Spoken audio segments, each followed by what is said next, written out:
It's Friday, my dudes. Savage!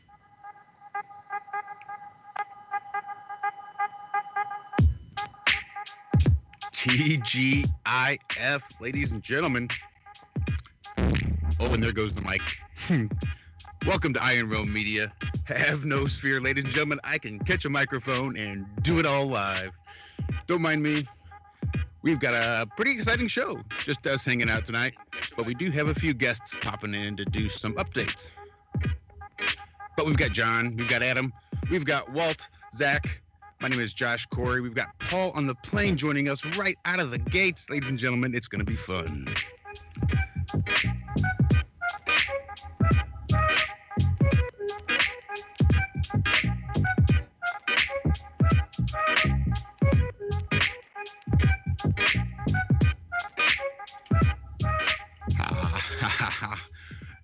Welcome, everybody. Don't mind me. I just had a serious malfunction as my mic just doesn't want to stay up for some reason. That's all right. I can do it. I can do it. I can do it. Welcome, everybody. You just had a birthday, didn't you, Josh? Yeah. Thanks. I'll just, yeah. Why don't you tell everybody about it while I fix my mic? Just messing with you. Oh, well, good morning, afternoon, evening. I know it's afternoon here where I'm located. Hope you're all having a wonderful day. We also have Adam, in the house. Adam, how are you today, my friend? I'm all good and lovely, mate. All good, all good. Had a lovely day in the garden, listening to you guys on TFR replay this afternoon. So relaxed and looking forward to a good chat tonight. We've got Paul turning up as a last-minute favour. I was wanting to chat stuff I've been watching and engaging with on Nathan Oakley's channel this week with regards to gravity and causation of, etc. Or I won't go into detail now. And I think as Paul succinctly just summed up, there's hopefully, I don't know if he'll be here, but I know Paul's the second favourite source I would refer to on this. So I'm not sure if Nox is going to be available, but hopefully those guys can add their 2 pennyworth, of which I bow my head to. It's some great work that I know Nox has done and Paul's aware of. So yeah, hopefully that we can add a little bit of extra info towards the debate on there. So. But yeah, how have you been, Walt? It's been a great Friday. We had a great show this morning. Our buddy Alan Holman popped in over there and had a little chat with us for the last hour. We caught up with Zach and Hank, and they made a new friend over there. I heard you guys talking to Zach right as I got in here kind of late, so I'm not even sure what he's doing right now. But we also haven't said hello to my other mate across the plate, John Savage. Have you made it back in, sir? Hello, Walt. Yes, I have. Yeah, all technical mumbo jumbo going on. Yes, I know it well, friend. I know it well. All over the place. So yeah, it's reboot central here. But yep, doing well. Had a good week. Plumbing mainly. So, but it's got a lot to do with flat Earth, apparently. Exactly. Yeah. Have you worked it out? Which way to up, down, yeah, bottom, the convection currents and the density of hot water and cold water and how it works, because I'm designing a gravity-only system, you see, so it requires understanding of gravity. Anyway, I'll shut up about plumbing, let you get on with the adult talk. I never cease to be, honestly, even before the show, midweek show, everyone, right, he's crowbarring plumbing. Even with gravity, you've got a plumbing phrase in there. It's all interlinked. Flat Earth is everything, mate. You see, we're all on a flat Earth, so it's everything. See, if I was on a sphere, I'd have to factor that into my pipe work and put bends in it and stuff and curves and things like this. You know, it would be hard work. But luckily. Yeah, I've been bending pipe lots this week, but that's another story. I'm struggling to imagine a euphemism for that. Me too. I just can't get one. Not one that's pleasurable anyway. I'm being literal, actually. Obviously, you should see the spaghetti work that's going on in my airing cupboard. That's not a euphemism either. So, Josh, you're the last. I think until we get Zach. How you been, bro? Oh, I'm good. Yeah, Walt mentioned earlier that I hit my 41st birthday just a few days ago. The 1st of October. Yeah, right. It's about how I feel. I think I got one for it. You youngster. Stand by. Yeah. But life's taken a turn better for the better on it, mate. Well, yeah.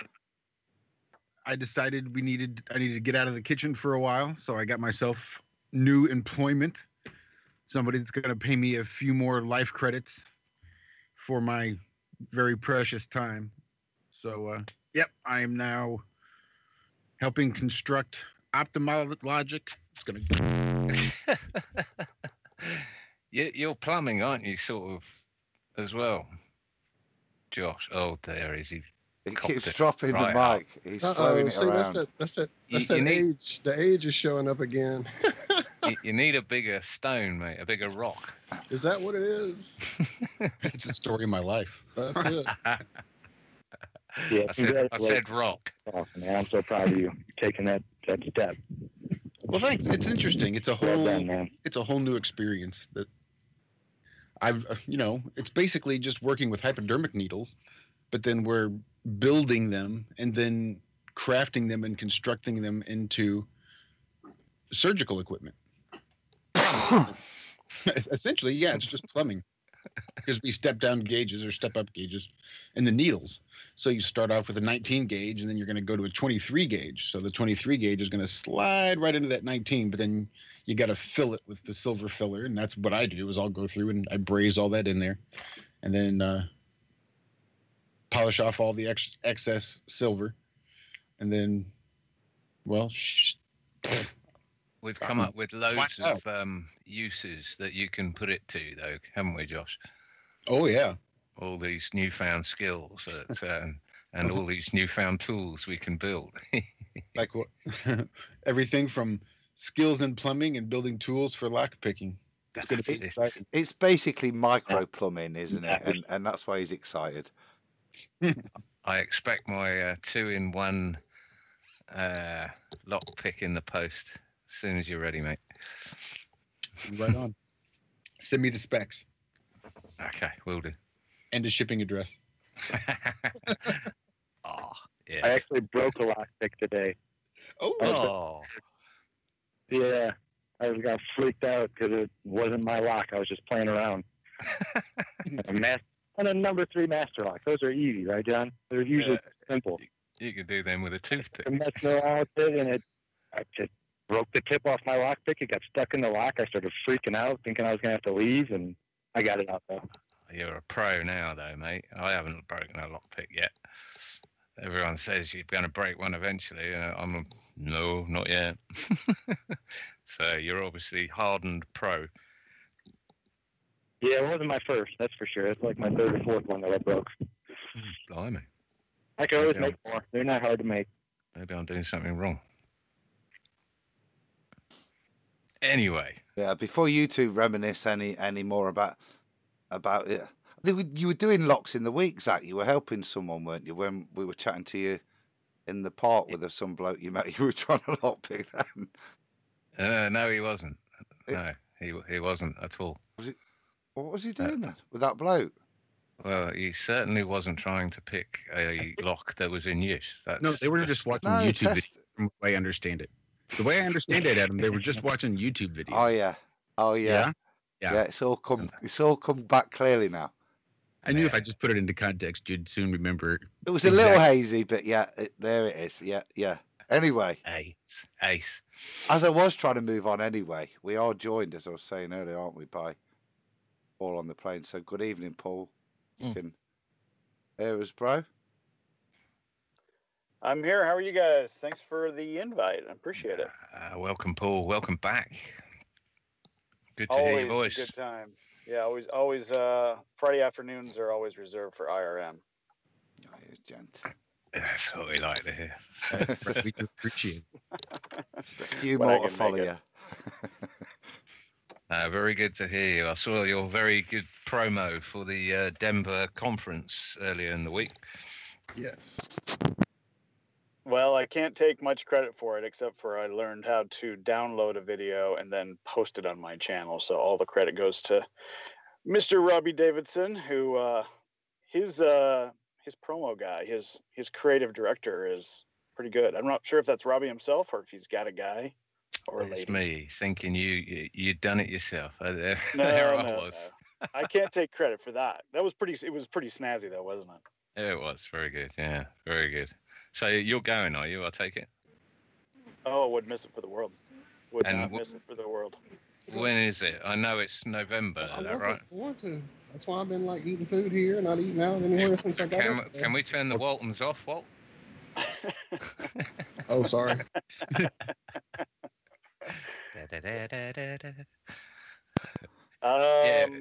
When is it? Sorry. It's the 15th and 16th of November. So I'm actually starting to brush up on my Irish because I am heading over to the Emerald Island in about 3 weeks before the conference, and I'll be there and then going pretty much straight from there to Denver, Colorado.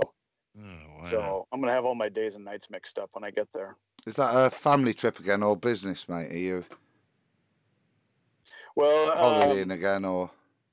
Yeah, it's family. It's Excellent. family. I'll be working while I'm there, just remotely. But, I know you like a trip over there. You've made a few over there. You've been there more than once me, or mate. twice. Yeah. It's once or twice a year we go. I get drug over there. Actually, whilst we're on that, you were chatting to the guys in Ireland, and I wanted to give a shout out to John Smith Globe Live and the UK tour. That's where we were chatting tonight, wasn't it? They've been over in Ireland this week. And I just wanted to give people a shout out. I'll get the GoFundMe and stick it in the chat in a minute. But there is a GoFundMe out there, guys, for what they're doing. And this is on a shoestring. It's happening by willpower alone, not by funding. And I think they could do with a bit of help. And if anybody's got a little bit of loose change out there, please give it a go, because what they're doing, I think, is absolutely outstanding. Have you been keeping up with it, Paul? Because Yeah, a bit. I've seen the last few days they've been in the south of Ireland. They went from Dublin and went over through Cork, through the south, and ended up over in Galway. So looks like they transversed east to west on the island, and the little bits I've been able to catch, it seems to be very effective, and it is the billboard right now for flat Earth around Europe. So I echo those sentiments for sure. If you've got a few dollars, a few pounds, a few euros, if you could send it to John Smith Globe Lie, the GoFundMe. Yeah, if you throw the link in there, that would be great, because they are on a shoestring budget, as you said, but super impactful, no question. Can you bung that link in the chat, Adam? I'm doing it as we speak, mate. There you go. It's in there. So. And from what I've seen, they've been getting some pretty decent response and meeting quite a few flat earthers, surprisingly. Really good stuff. Are they driving? Are they in a camper van sort of thing? How are they getting around? Yeah, I believe it's the camper van. Cool. So the billboards. Yeah, there's billboards all over it. Excellent. You can't miss it. Yeah, it's like D Marble's thing on bad steroids. That's right. Speaking of Dean Marble, I saw a video just today that he's had a little issue with his van, and some things got stolen apparently while it was being repaired, and my goodness, he's having a few downs. But I'm surprised that Shout thing out. doesn't get kicked in every night. you I know. I thought the same thing when he said that in the video. I'm like, wow, I'm surprised. Actually, it hasn't happened before now, but it really sucks that it apparently happened while it was in someone else's possession being repaired. That really sucks. Although Mr. So- Marble is not a small chap on the muscular front, is he? No, I wouldn't mess with that dude ever. Zach, have you felt the need to daub your wagon with any on your journeys to spread the message, or is that something you've Is that a euphemism? daub your? Oh no, is it Benny Hill night? Yeah, I'm all about spreading the message and all that kind of thing. I'm really looking into doing something kind of like D Marble had. There's a lot of, I've been talking to my buddy here. Jeep Nomad is his YouTube handle. You might see him in chat maybe. But he's saying there's all these seminar places you can go out in the desert in the wintertime where people get together and they show you how to take, and they will help you take your vehicle and convert it, no matter what kind of vehicle it is, and help convert it into something kind of like D Marble had. It's really cool, and I'm thinking about maybe heading out there, maybe going to Utah and taking some beautiful pictures out there. It's supposed to be real nice out there in the winter. I don't know. I'm thinking I want to do this almost permanently. I want to go out and spread this word. I mean, the buddy I just met, he's on YouTube every single day, and he had never heard about Flat Earth. He had heard about it like one time, and that's it. And that blew my mind when I heard that. That made me realize that there's a bunch of people out here that are like-minded, like us, that just haven't been turned on to it yet. And it took me 5 minutes, and he was all about it. I was going to say, now he's a flat earther, isn't he? Why can't I just go up in a hot air balloon and let the ground move underneath me? His jaw dropped, and his eyes got like 3 times bigger than normal. So yeah, I'm thinking I want to do this. I want to just keep going around and finding like-minded people and waking them up. Sounds like the dream, mate. Sounds good. Yeah, it does. And I'm going to start making videos on how to survive out here, you know, how to make a fire with one match, or using your magnesium strip, and how to gather wood, the right kind of wood, how to find water. I'm going to start doing all kinds of videos like this, how to survive out here without the grid. I've learned all this stuff, you know, I've been preparing for this, and now I want to share it with everybody. I love those videos. I love those titles. I could watch them all day. Start calling them Bear Grylls. Bear Grylls. The Flat Earth. The Bear Grylls of Flat Earth. Black You grills. just go get yourself a nice, comfy hotel room to go to it when it gets dark. Then you're the Bear Grylls of Flat Earth. Yeah, he's a bit of a fake, apparently, isn't he? Yeah, from what I've Is he on TV? yeah. No, I'm being Well, I know he used to be. I don't know if he still is.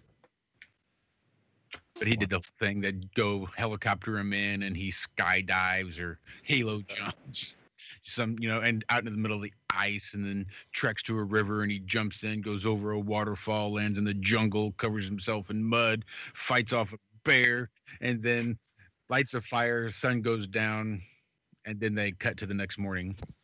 Meanwhile, he just gets helicoptered back out of wherever he was at any particular time and gets flown off, stays the night in a hotel room. Then they helicopter him back out, drop him off, and then start rolling footage for the next day. That's the way I understand it anyway. Sounds about right, yeah. I wouldn't mind if these people just sort of did what they did.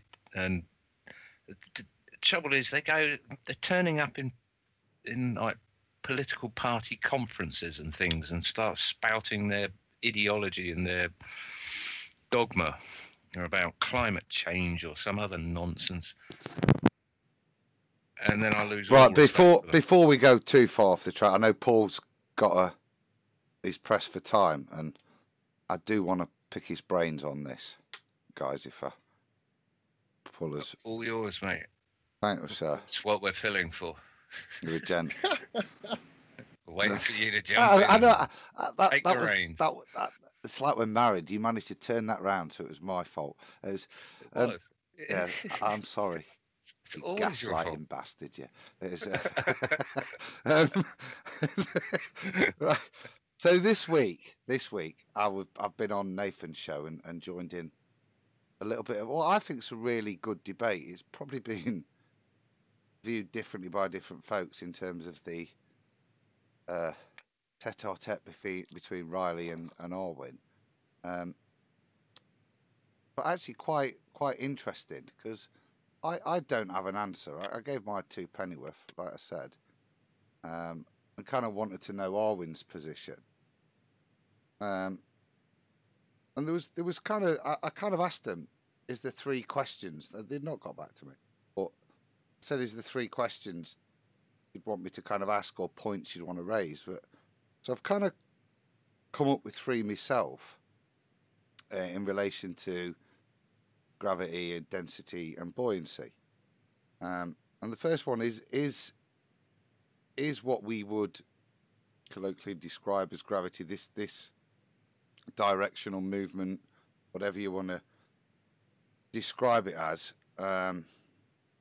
Is it a function, firstly, of density and buoyancy only? The second, is there some other force acting on the matter involved in this ordering, as in a direct force, as we would understand with gravity, Arwinian gravity, whatever. And the third point, and it's the bit that's kind of doing my head with it, is there some other system that is affecting the direction of this ordering? And I know I got a private message this week off Quantum Eraser, because I keep using the word direction, and I don't want to get into the semantics of up, downs, etc., but I think common sense knows what we're talking about. So they're the kind of 3 points that are in the debate, Paul, and I just thought you could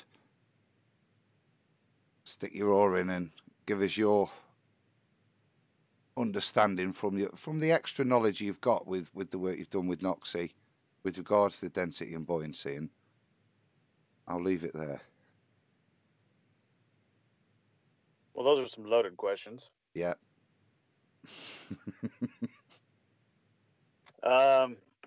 Well, yeah, I want to give most of the credit to my co-host on TFR, Noxie, who's spent a couple of years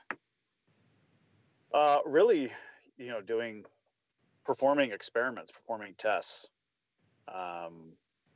coming and has, what I would call empirical evidence to kind of back up the conclusions that that he has drawn, and then obviously our chats, and I've done a few tests of my own, helped him out on some tests, so majority of it goes to his credit for sure. But what we're finding is, in the direction one, he would have to speak more to that. He would I think he's got some ideas on that. But the first question about, is it a function? I think your question was, is it a function of what, density and buoyancy alone? Is that what you asked? Yeah. Is everything we're seeing solely related to just that ordering process, or is there anything else? Yeah. Yeah, I've stayed away, and I think Noxie would echo this as well. Stayed away kind of from the electromagnetism explanation, because the speeds at which, if electromagnetism would be the the force or whatever, or the function that would determine the direction, then it would appear that it would need to be a lot faster. It would need to be much more of a force, and it would need to be happening a lot faster, it seems like, just because of the speeds of electricity and things of that nature. But what we're finding is that the force, if you want to use that word, which I'm not opposed to. Sometimes we are told, it's a, acceleration due to or whatever. But the force that I think we observe in our daily lives, and all of our experiences, I think the best way to describe it is buoyancy. And buoyancy is the word that I would use at this point, because I think everybody knows what that means. And buoyancy appears to be based on, the tests and experiments that Noxie's done that I've kind of helped a little bit with, are a function of buoyancy in either direction. Buoyancy force up, buoyancy force down. And I think I've touched on this before, but just to kind of recap,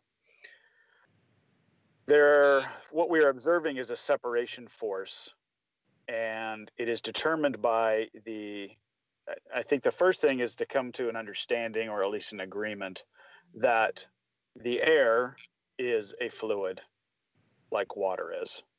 Water we would obviously recognize as a fluid. Air is a fluid as well. And any object in water is subject to fluid dynamics, and any object in air is also subject to the same principles, if you will, fluid dynamics. What we observe that happens underwater is very, very similar, in fact, not identical to what we are experiencing and our experience in objects in the fluid of air. And so the separation comes in between the force then is the separation of an object to the fluid that it's contained in. So weight is determined by the ratio between the fluid that's containing the object, and it does it in both directions, and that's ordered by density. So in other words, where this kind of started was weighing a gallon of water in the air, and it weighs about 8 pounds. In a downward direction. If you were to take a gallon of air and put it underwater, you would find that it weighs 8 pounds, but in the opposite direction. And no matter how much water you pour on top of that gallon of air, it still weighs 8 pounds. So you can put as much water as you want above, below, around that gallon of air, and still going to observe that 8 pounds. Which, I think that one's really important. A really important. Well, I think that one debunks the I would say that the whole concept that buoyancy is due to gravity pulling water around an object and therefore causing it to rise. That in and of itself. Yeah. That observable fact, it is fact because anybody can go do it. I would say, and I'd stay away from fact, but when it comes to the scientific process, but the empirical evidence that is observed, that we observe and that we experience, really throws a lot of problems into our understanding of gravity, and that the buoyancy equation, using little g, the acceleration due to gravity, is in there so that the math works, but it's not the reason that it is working the way it is. So when we start to show some of these tests using these objects in the different fluids and what we're observing, what we're finding is that separation force between an object and the fluid that it's contained in. We'll stop there, but that's kind of the gist of where we're headed. And we've got some videos, and the workshop we're going to be doing at the conference is going to be doing some of these demonstrations and some hands-on stuff to kind of take it to the next level. So I'd say buoyancy is the best way to describe it, but it's buoyant in both directions. That's interesting. Interesting stuff. Cue Adam. Yeah, I was pondering there. No time to ponder. I think that kind of answers it for me. That's like I said, for me, the direction of ordering it and maybe the causation of that is something I'd agree with Zach on. I know you're sidestepping the electric side of things, and it's kind of not relevant to the answer you've given there, which is like I said, the important bit was for me was the equal direction of force created by buoyancy, and it shows that downward acceleration isn't in there, which would be in there for both of them. So there should be a slight difference in favour of down, and I'm going to stop apologising for that directional phrase. Do you know what I mean? There should be a net difference between the two forces, because if there was a force acting there in separation to the buoyancy forces, it would be demonstrable. Experiment. The separation forces that we are observing with objects, in compared to the fluid that they're contained in, what it appears to be is that not that the object is being pulled down by quote unquote gravity or a force that's pulling. It appears to be the fact, like if you're sitting in your chair, you have a buoyant force pushing you down. Okay, buoyancy is pushing you down. You are being separated from the fluid that you live in, air, and that's what's keeping you, quote unquote, grounded. You're being pushed down by the air. And here's a perfect example of it. Our body balloon, or maybe two balloons, and you blew the one up on the inside, you would be pushed to the outside one. Kind of like that. Like the air is totally surrounding you and, like you said, pushing you down. Yeah. Yeah. So if we fill up a balloon with our breath, and tie it off and let it go. Okay. The difference only is in the material that the air is covered in, and that is the latex or whatever. And that's then being separated from the fluid that it's contained in. And so it's slowly going to be pushed down to the ground. There's not a big difference between the ratio of the density of that latex and the air that's both inside and outside. There's not a huge separation force. So it's going to be a very slow push down. There, obviously, you fill the balloon with helium, something that's lighter than air. And so the separation force there is going to be, it's going to be not going to be pushed down. It's actually going to be separating in the opposite direction because of, again, that ratio between the density of the object versus the fluid that's contained in. And I think one of the best illustrations that I got was that we've all done this. If you're in a swimming pool, right? And I did this with my son, who's 13 years old. He can barely, he could probably do it now, but when we first did this, he could barely lift me off the ground. If we're standing in the air, he can barely lift me, but in the pool, he can lift me. Okay. When I'm in water and he's in water, he can lift me up very high until we start getting mostly out of the water. What happens is that the buoyancy forces are pushing me down more and more and more as I'm going into the other fluid, right? But when I'm in water, what is my weight when I'm in water? There isn't as much pushing me down.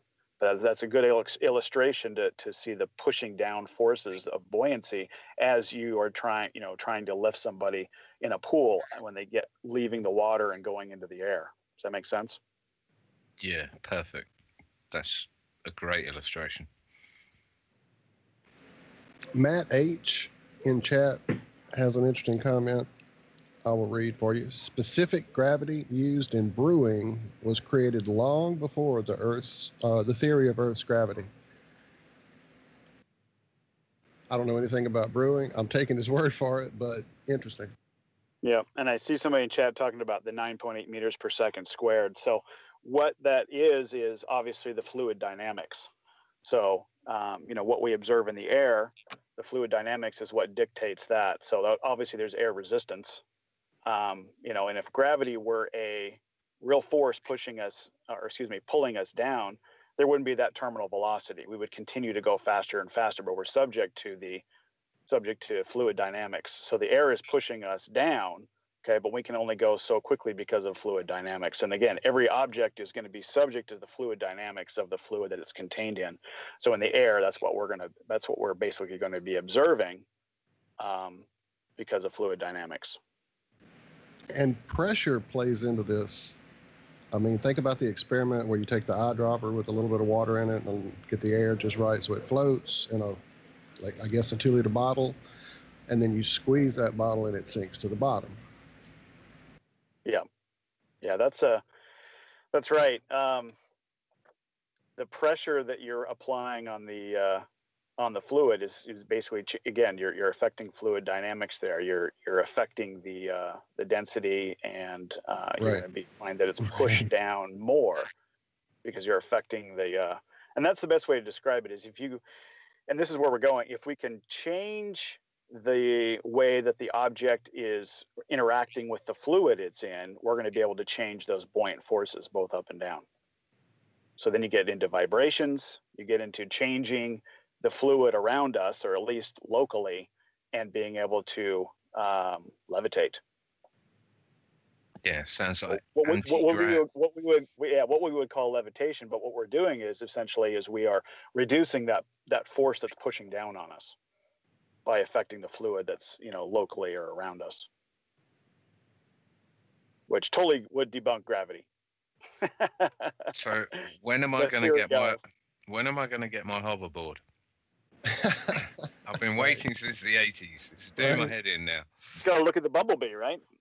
Bumblebee is what I think, and what we're potentially seeing, and what we're observing in nature is that the bumblebee is using frequency or vibration to affect the fluid that it's contained in the air, and is able to levitate because its body is so big and its wings are so small. But what it's doing is it's affecting the fluid that it's contained in, and using that to its advantage, and it's affecting the buoyancy, its buoyancy. I think there's a lot in that, definitely, and the scarab beetle and all sorts of other things. Yep. Yeah.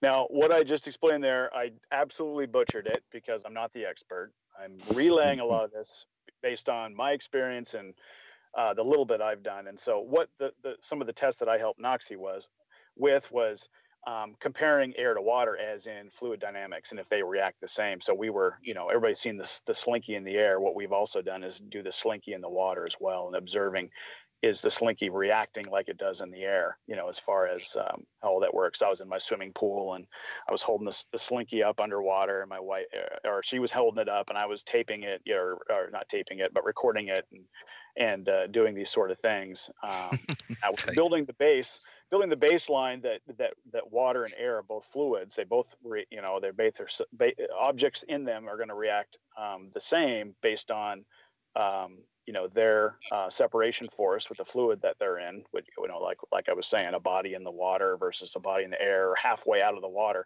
how that's changing. And, as you're raising up, like I mentioned, you're going to feel more and more of that buoyant force pushing you down as you're changing fluids. And what happened? Did it work? I imagine it worked the same in water as it would in the air. Exactly. Okay. Yeah. It's just a different fluid. But objects in it react the same. But obviously the fluid dynamics is going to affect the rate at which things happen. So we observed exactly the same thing that happens in air, but it happened a little bit slower because of fluid dynamics. Yeah, with the viscosity of the solution that you're in, isn't it? Or the liquid that you're in. Yeah. Yeah. Have you got to round it out, what it is there's obviously a separation force, and you can really observe this when we're starting to talk about water and air, because then you've got two fluids, and there's a superior fluid, and then there's the inferior fluid, and that's where we're starting to get into understanding more about buoyancy. Then is just comparing the two fluids and doing tests with them together, air and water. That's what you'll see a lot in the video. Can't wait. Paul, thank you, mate. Appreciate that. You bet. I think Nox is just pinging me right now. Let's see if he can jump on and have the final word. Stick him in. Let's see if he's just pinging me here. 1 second.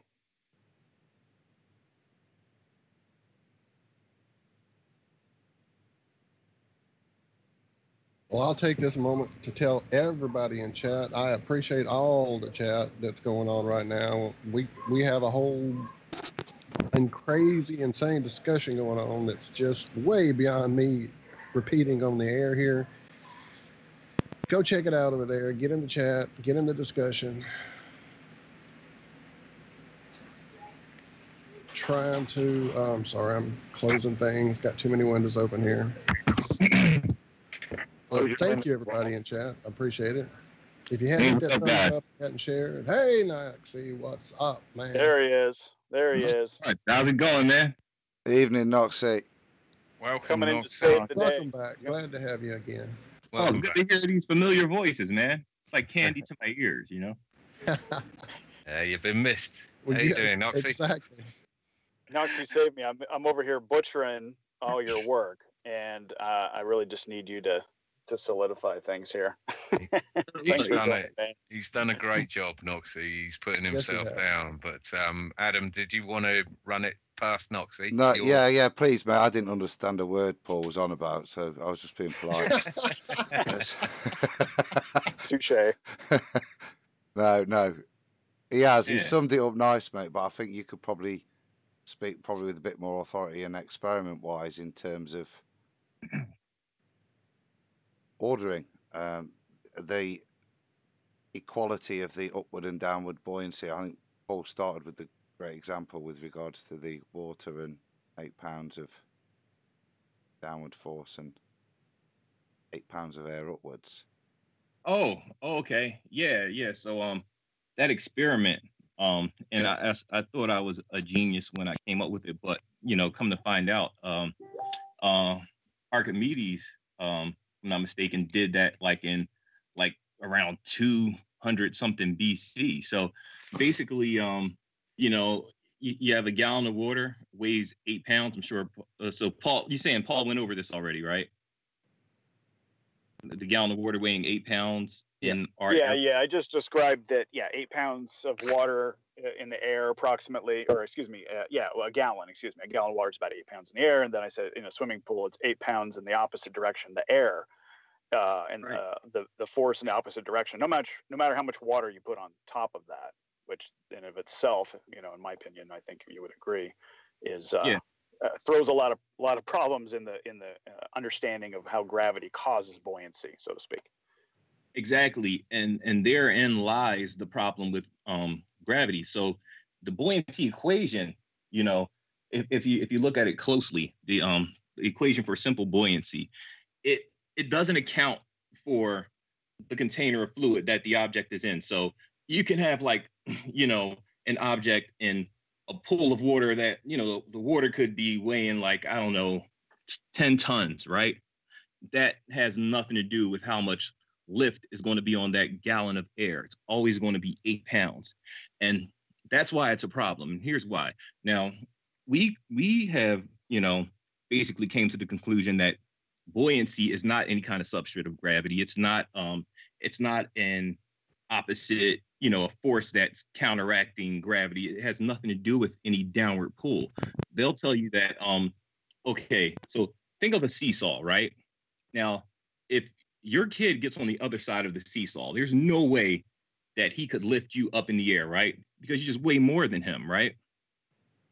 So they're basically, what they're telling you in the whole gravity buoyancy is that the weight of the water is basically going down around the object and lifting it up, right? But here's the problem with that. Okay, so your kid, the only way he can make you go up on that seesaw is if he weighs the same amount as you, right? Or more. He has to weigh a little bit more than you, right? Yeah. The buoyancy equation tells you that the pool, the container fluid does not matter. So not only if I have a ton of water, would it not matter? If I have a tiny bit of water, it will not matter, as long as I can submerge the object, right? You know why? Because it's the force of separation. So what I'm saying is, if I have 8 pounds of water, if I have a gallon of air, right? And I know that gallon of air is going to weigh 8 pounds in the opposite direction, 8 pounds going upward, right? Follow me? Yeah. If I only have 4 pounds of water, there's no way that 4 pounds of water should be able to generate 8 pounds of upward force. Do you hear what I'm saying? Mm-hmm. But it does.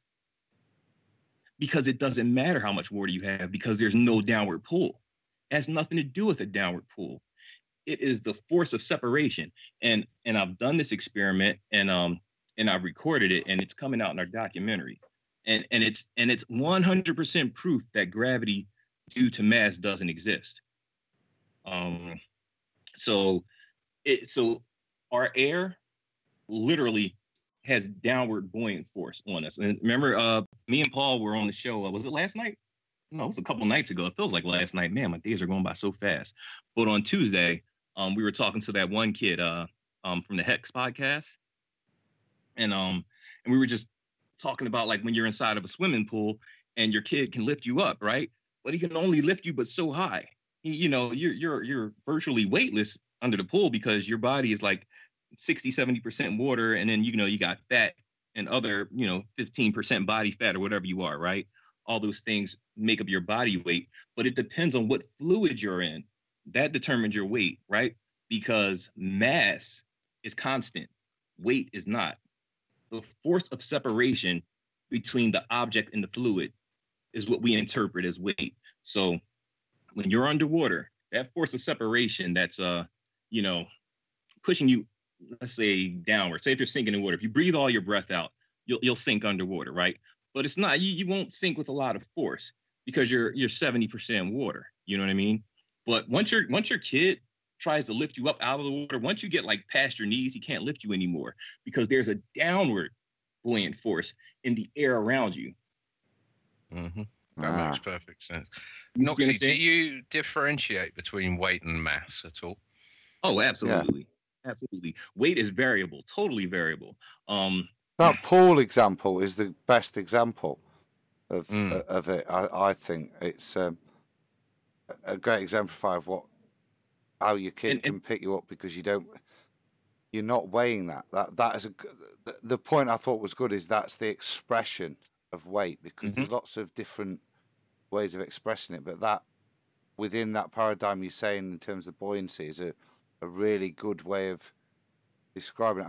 I've just got one last question, and it relates to the debate then, Noxie. So, in your opinion, then there's only this separating force that is in action, and in all the stuff you've studied and tested and the likes, you've not come across any other indicators that there's any other forces at play.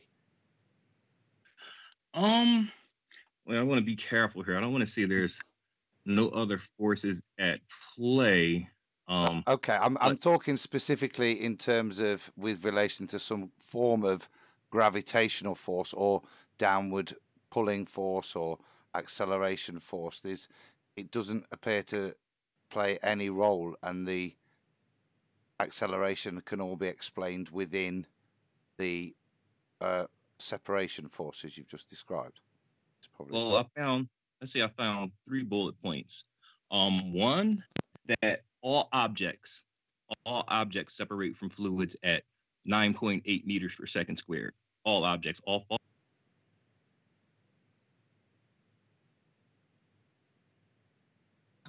No, bugger, what happened there? Sorry about my ringer. I got to turn my ringer off real quick. That's fine. You got to all objects fall at the same rate. Yeah, 9.8 meters per second squared. The only thing that stops them, the only thing that makes a balloon full of your breath fall to the ground slower than 9.8 meters per second squared is what? Air resistance or fluid resistance. Same thing goes for objects rising. A helium balloon only rises slow because of air resistance, right? Fluid resistance. Same thing for something falling. Now, if we had a substance, say something lighter than helium, lighter than hydrogen, right? But and that you could fit in the size of a balloon, but maybe the negative weight of a bowling ball, right? We would see it shoot upward at 9.8 meters per second squared and it will level out. But there is no substance here on Earth that really does that. Or not one that I've observed, no natural substance, right? So people ignore it, right? But it has to be respected nonetheless. So that's one thing. All objects do separate at that speed. So there has to be an invisible constant that governs that. 2, what was my second bullet point here? Okay, 9.8 meters per second squared. Oh, the Michelson-Morley experiment. The ether is real. I 100% believe that. Now, it's not like I can see it or whatever, but the ether is real, and it has I believe it has a downward buoyant force. I'm doing a little bit more work on that, so I don't want to say it as fact or anything, but that's where my studies are right now.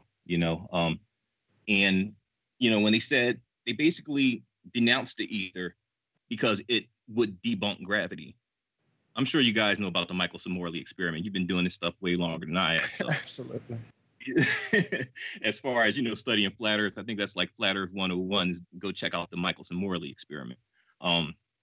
Yeah, and it's something else. I totally forgot my third bullet point. The phone call messed me up, but yeah. It'll pop back in. Don't sweat it, man. We've done an amazing job again, filling us in on all this. And I want to reiterate on that whole thing about 9.8 meters per second squared. My third bullet point was that the equations work, right? The buoyancy equation works. It's their definition that's wrong.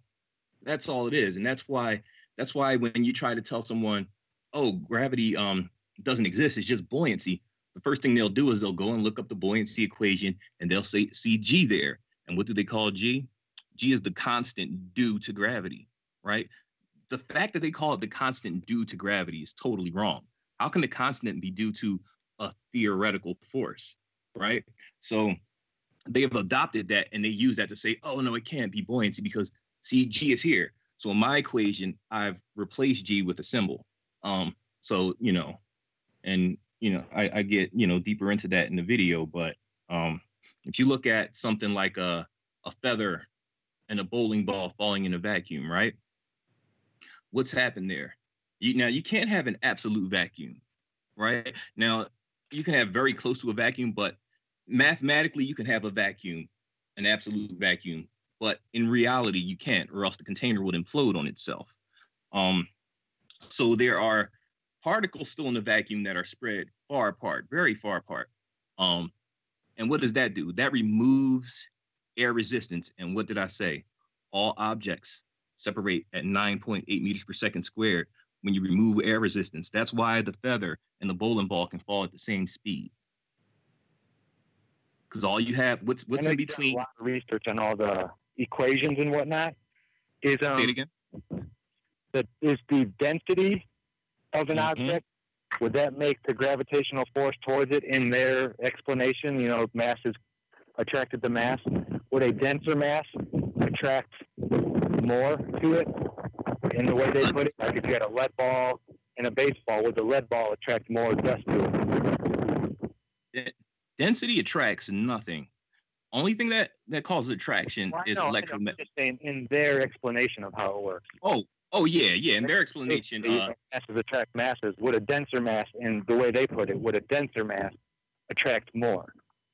Yeah. Oh, absolutely. It would attract more, and more density object would attract more. They say like a freaking what they call it, a neutron star, whatever kind of star is like so dense that light can't escape it because of the gravitational pull. It's all BS. Yeah, they blame it's something we can't even recreate. If you try to recreate the Cavendish experiment, and that's where the mass attracting mass, you can't do it. It'll come up inconclusive every time because it has nothing to do with any kind of attractive pull. Because of if that were true, right? If that were true, that mass, the mass of something generated this gravitational pull, right? Okay, so mountains are attached to the earth, right? You would be able to walk up the side of a mountain, and as soon as you started walking up, the field of gravity would change. You know what I mean? Like you would be able to walk up the side of a mountain with your hands in your pockets. And it's totally ridiculous. And speaking of mountains, do you know what we found? Now they tell you the further away you get from the earth, the lighter you will become, right? Okay, so we did an experiment. Now I need to do it again because we need to do it with more sensitive materials, but more sensitive instruments, I'm sorry. But the higher you get up on the mountain, actually you weigh more. That Dun, dun, fits. dun. I know why that is. Because the electric field would be stronger at the tip of something. Like if you had a flat plate and it had a little needle sticking out of the middle of it, most electricity would be strongest at the tip of that needle as you're like going up the mountain. Well, we're talking about higher altitude in general. Stuff is all based on electricity. Oh, okay. So you subscribe to the downward force being caused by electromagnetism. No, not electromagnetism. Electricity? The electric field only. No magnetics involved at all. Just the flow of the electric field from the positive above us to the negative below us. There is a flow that is like a water faucet on top of our heads, constantly pushing down upon us. Right. But so okay. Now I do believe that different densities in our air fluid definitely have different electric fields. Absolutely. So what you're saying, in my opinion, like I'm not the authority on any of this crap. So, I can say I agree with what you're saying. A pyre would have that type of electric field. But for electricity to be the culprit of the downward force, you have to think of the speed of electricity, which is 299 million something meters per second. Like it's something really crazy, like 3 times 10 to the 8th power. Well, yeah, that's a plasma bolt, though. But the electric field, according to Walt, the electric field is almost equal to gravity. The flow that goes down, they're about parallel. Okay, so if that's the case, I would say that it's not the electric field that's causing a downward pull. I would say that maybe the electric field is what's generating the rules for 9.8 meters per second squared. That's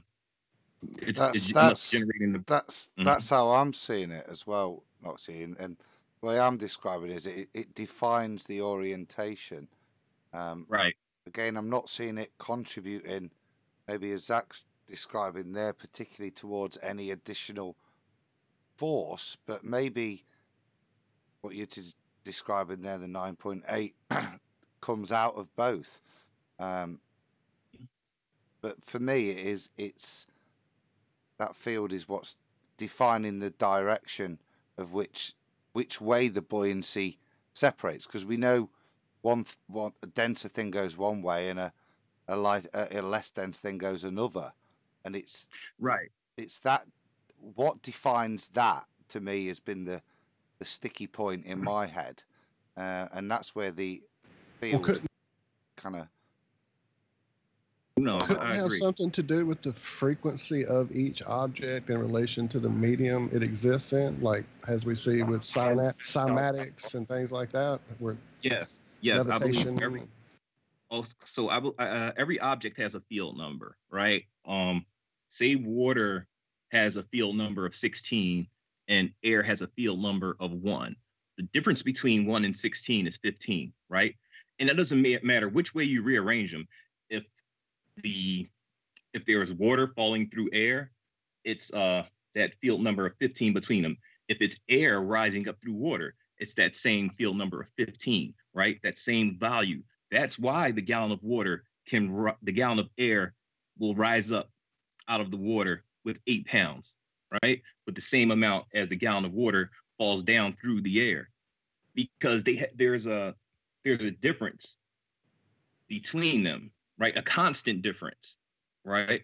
If that number is 15, then the weight is just determined by how much volume now, how much mass you're adding. But if you're using equal mass between the two, they'll have the same weight in the opposite direction, if that makes any sense. That makes perfect sense, mate. And not to cut you off. And I want you to think about something, okay? And this is how we know that there's there's a literal constant.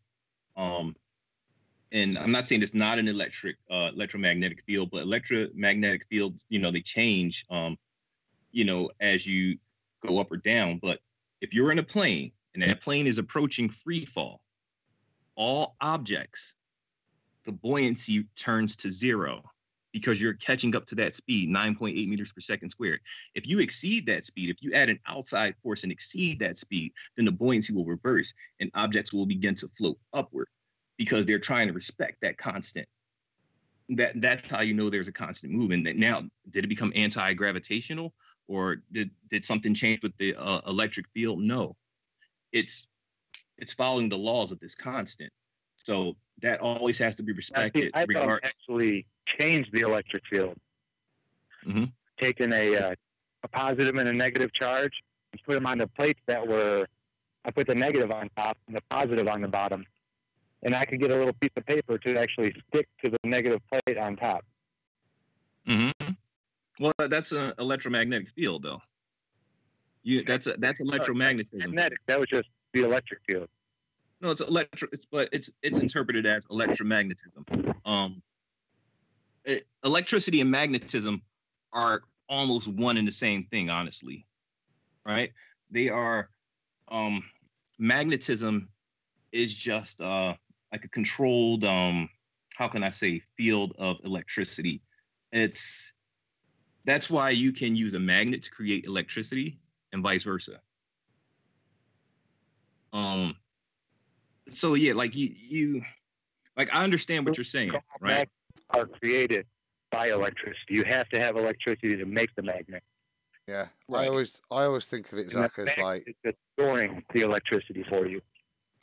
And I think about it, like lightning strikes all the time and just like heats up the air and stuff. That would just be totally crazy if like lightning strikes and charges the air at the bottom and our weights changed. That'd be totally insane, but that doesn't happen, So it's just something to think about. It's something I've been studying for a real long time. And I'm pretty positive. Even from the last time I talked to you. Say it again. When you came on, you really gave me a couple things to think about a lot. Okay. Yeah.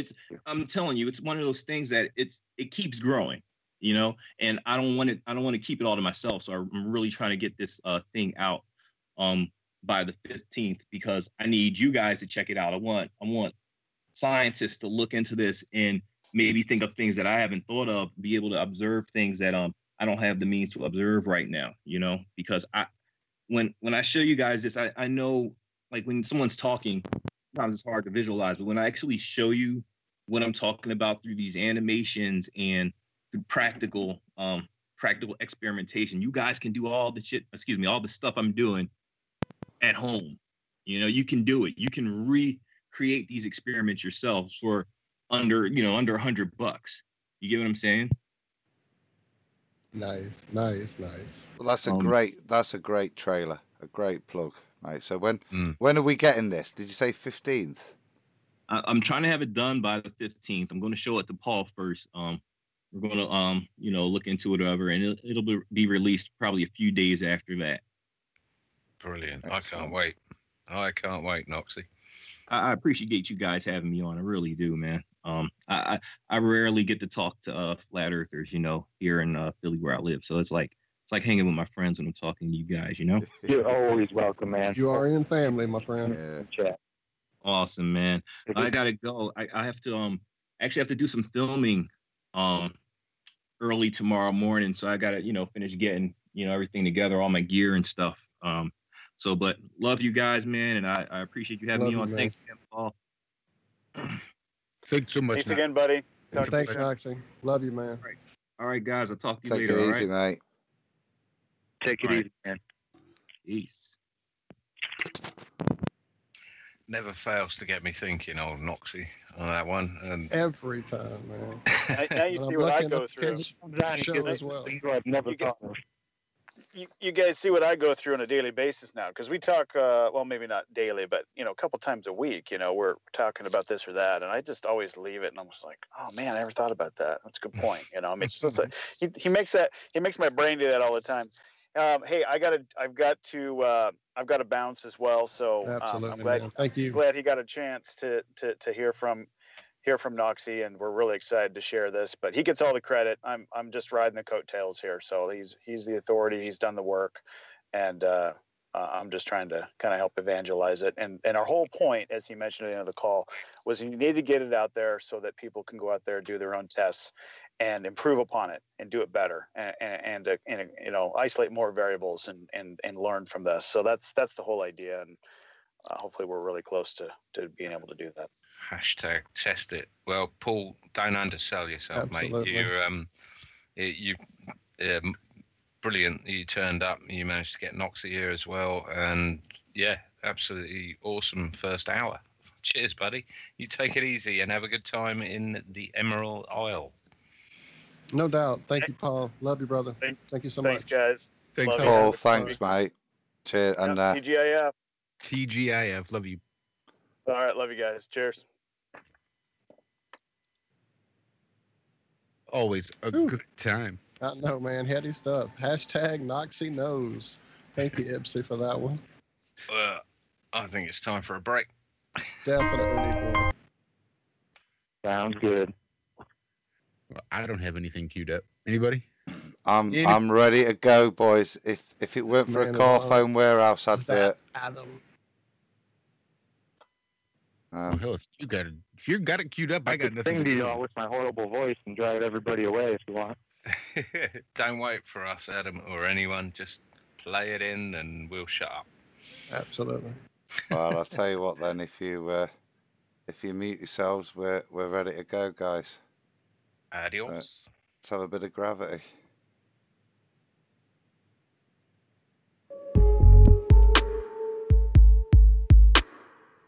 We're up pretty high, our heads are almost in the clouds, and their feet are chained to the ground with their chains of misery. They've got a hold of me, they won't let go of me. Oh, you've done it again, haven't you? I can't hear it. Oh, Let go of me. They might have grabbed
And we're back, guys.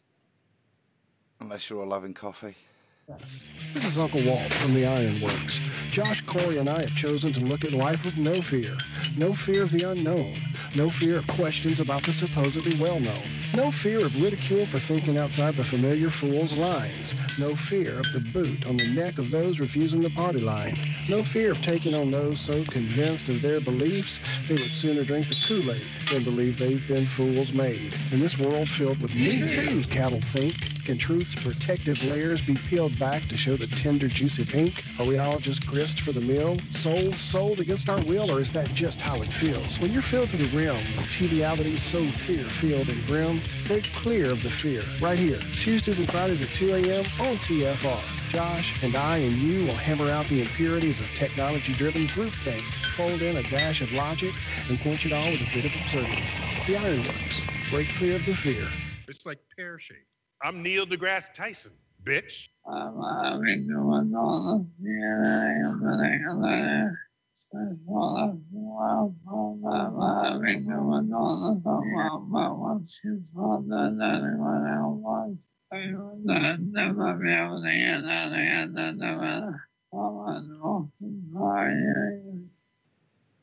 Thank you so much for that introduction. Wow.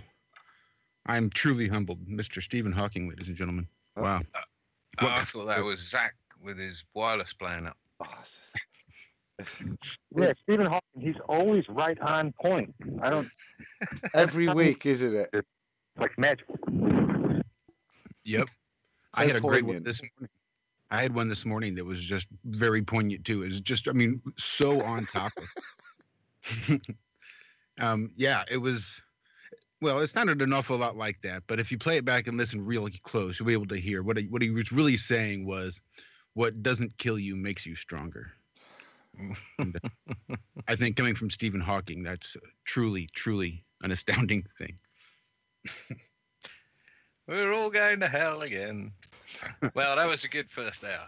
I enjoyed that. It was really good to catch up with Paul and Noxie over there on TFR.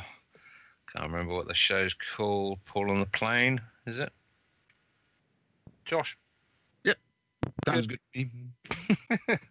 You'll Hashtag find it. Truth Tuesday over there, TFRlive.com. Hashtag we're prepared. Sorry. Well, if you're a big fan of Mark Sargent's Strange World, then you should be well aware of when Paul on the Plane comes on, because he's right before that. So, and that's, I believe, 10 hours. Sergeant. That rings a bell. Strange World. While we're talking about high quality channels, I've almost, I don't know, is it working now? We had it working, the IRM 24/7 channel. Of course it's not working. Or I looked at it earlier and it was silent. Is it glitching again? If that's what working means. I mean, it's there. It's For the live. On But there was 24/7, of course. That's what else would you expect? It's about Nothing but glitches and technical difficulties 24/7. Yeah. It's classic IRM. It is silence. Yeah. Anyway, so But what's yeah, up that's with- Iron Realm Media 24/7. If you Oh, search, wait till it's working, mate. no, just subscribe now. It will spur me on to get it fixed. You got 3. What more do you want? Well, there are 4 things. No, I think well done, it's a mate. It's a great idea. I think we should start doing meditation videos, 1 hour meditation videos, of just a black screen and dead silence. Well, So he gives you here's an hour, now meditate. It's a 1 hour meditation video. I think I've managed that for a bit, just with it saying. Yeah, I think we could do that. It's a sad indictment, though, that there's 5 of us here, and I've only managed 4 subscribers. And I know Cole, the guy that set it up for me, is one of them. So Hey, and I'm the other one. there you go. You're not even subscribed to your own channel. Could I be one old bugger? Hold on, I'm gonna have to go and look at it now. Where the Walt hell was chuffed How because would I he get got to in the it? chat as first. but I've deleted that. It's gone when it crashed. So it's Iron Realm Media 24/7. So the channel's there at least. Boom. Just subscribed. See if there's anything on that. If you set the bell notification, you'll know when it finally comes on. Oh, sorry, I wasn't subscribed. Oh no, I was. I just didn't have the bell on. Sorry. Yeah, no, I was one of the 4. Credibility's waning. I know. Let me play it. Let's see what's happening. Yeah, it was an hour and 1 minute long broadcast earlier, and 15 minutes in, still silence. 27 minutes silence. 37 minutes deep meditation. Yep. Here we go.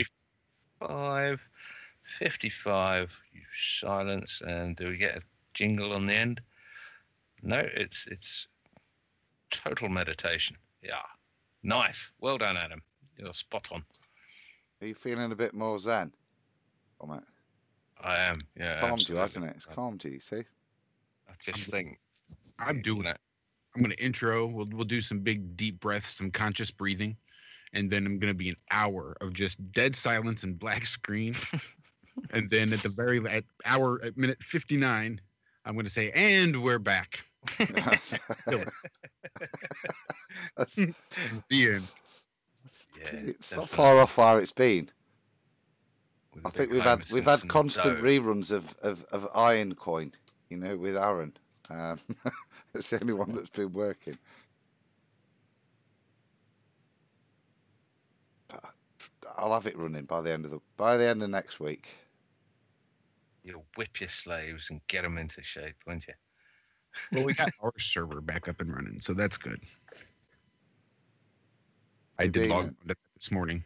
Ah, cool. Cool. So, moving on. How about some awesome space lettuce? We had so much space lettuce. I mean, sometimes because you're looking for stories throughout the week. And I remember 2 weeks ago, it was just flooded. I'm going through my little news catcher looking for stories, and I'm searching for space or science or something, and it's just one ridiculous story after another. I mean, I know I have to stop because it's going to make that room where we keep these links such a cluster trying to go back and scroll for 35 seconds just trying to find the right story. Then God forbid I lose it and have to do that again. So I have to try to limit myself.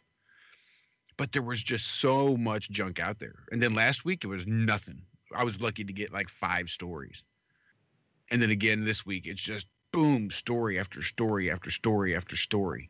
So there was a whole bunch of stuff that we didn't even get to this morning that I think we'll be able to cover tonight, hopefully, because there was some really wackadoo stuff that they're putting out these days. It's almost as if you need a space lettuce and a rotten space lettuce box. That's almost the way to do it. Yeah, we really need to somehow. Maybe that's what I needed to do, is just build my own room, and I'll catch all my own stories that I pull, and then I'll weed it down before I send them on to the main room. Build it, and they will come, mate. Not a euphemism. So go on then, spill us some rotten space lettuce. Well, Adam, you put a story in, which was awesome to see. I think you were now the first person to contribute into that room other than Walt and I, which was really exciting to see. Do you remember which one that was? I did. That's one I did cover this morning, but I still think it's worth a mention tonight. And you're still muted if that's worth anything. Are you muted now? Yeah, I was chatting along with you. And I'd have put stuff in there if I can remember the 6 times that you told me how to get to it on Wednesday. Well, look, this is why I made it the way I did. As long as you can remember what fucking month it is, pardon my language, you'll be able to find it. Just search for whatever month we're in, and that should be the one that pops up, because that's going to be the first word in the chat. Okay, good advice. You're not making it easy enough, Josh. I can do 2018. 2018 October. As long as you can remember what year it is, you can plug that into the search bar. You have to text me every morning. I think I've got to be honest. I think it was Walt that put it in there. I think it was you, wasn't it? No, but I commented on it because I thought it was just unbelievable. I could have Just sworn so that- weak. Yeah, I cannot tell a lie, sir. Pretty sure it was Walt. But yeah, Walter happened is waiting for you to come clean. Go on then, tell us what it was about for those of us that can't remember have or you access it. got the list? I do. This is It wasn't so much the list; it was their answers or lack thereof. Like Or thereof, yeah. here's a really good flat Earth proof, but we'll just make out it. You know, that's just another thing that shows it's a ball. yeah. Yeah. And I'll even use the lame ass joke that I used this morning. That it was. This is you have to keep in mind that this is from IFL Science and IFH IFL Science. Anyway, yeah, basically that's the theme for this story. This is their proof on why flat earthers are so stupid, because they take these proofs and it's just hashtag nuh-uh is basically their main retort to everything. It's really kind of silly. And I'm just going to read this real quick. It's really not even that long because most of this stuff I can just skip with the hashtag. So why, oh, why would anyone believe that the earth is flat? For one reason or another, the flat earth movement has witnessed a meteoric rise in popularity in recent years, or at least a meteoric rise in publicity. After wading through blog posts and hours of mind-numbing YouTube videos, we thought we would help you understand some of the arguments that a small number of earthlings use to justify their belief in a flat earth and why they are desperately wrong. Number one, the horizon is not curved. There is no curve to the horizon, right? Makes perfect sense. We get it. Once you look into it, once you actually do a little bit of research, everything clicks. It's not effing complicated unless you look at pictures being faked anyway. It says here, the spirit level never lies. According to some prominent flat earther and rapper B.O.B. regularly cites horizon's flatness as the main piece of evidence to plant doubt into the minds of spherical planet sheeple. Okay, then it gets into his song Flatline. Then it goes into the size. So it says, in other words, it's a very, very big. It's a very big Earth. Imagine an ant sitting on a bumpy, moss-covered ball that's 1,000 meters in diameter. It wouldn't be able to make out many curves. Just take a look at the images in the gallery below where they use a macro shot of a basketball and try to say, hey, look, no curve, as long as you don't look too close. So in theory, you should be able to discern a slight curvature on the horizon from an airplane at over 10,600 meters. That's only 35,000 feet. Whoa. That dude went down. Gravity got that dude. Oh, my goodness. Need to change the frequency on your mic, mate. That's exactly it. Float above it and. Hang on. Oh dear. Well, shit. No worries. I can do Didn't it. realise there was a small curve on the horizon. That's me. I'm done. That's it. Over for me. Game over. So It actually also says there somewhere in that little phrase about the windows in the parenthesis there, Josh. I can't find the story. yeah, I was just getting to that. So Oh, it's- okay. My bad. I heard the boom and I missed what you were actually saying. Yeah. Again, gravity. What are you going to do? So, yeah, the horizon from an airplane at over 10,600 meters. So at 35,000 feet, you can see this curve in an airplane. Although you would need a fairly wide field of view, as in not in a tiny airplane window. So as long as you're not in an airplane, you can see the horizon in an airplane. That's really convenient. That's cool. So there are some other ways to detect the curvature without the aid of NASA, ESA, or any governmental space agency. Here we go. Physics students from the University of Leicester in the UK, help me if I'm pronouncing that wrong, captured That'd be some Leicester. Leicester, sure. What a great way to spell Esther. Yeah. Obviously. Flycaster sounds better than me. Flycast, I dig it. Some awesome images of the Earth's stratosphere and curvature simply by using a high altitude weather balloon.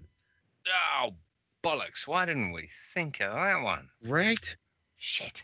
Why didn't we even think to even look at that video and do a little bit of investigation in that video? Oh crap, we did, right? We saw that. We love our great high altitude weather balloon footages. As long as there's not huge curvature when they're still on the effing ground. Then you're going to go up a few 100,000 feet and say, look, there's the curvature. Whoops, now it's gone. See, well, it's flat now. Oh, yeah, okay, now it's concave. Yeah, I don't know what to tell you. Oh, yeah, now it's flat. Well, see, there's the curvature right there. Obviously, it's a ball. And the continuous curvy rope that's in shot all the way up as well. Because ropes, under those sort of forces just curve, obviously. Well, if it can curve an ocean, it can curve a rope. Come on, gravity's magic, John. Buoyancy. If you can curve an ocean, you can curve a rope. So here's one. Nobody has ever crossed the wall of Antarctica ever.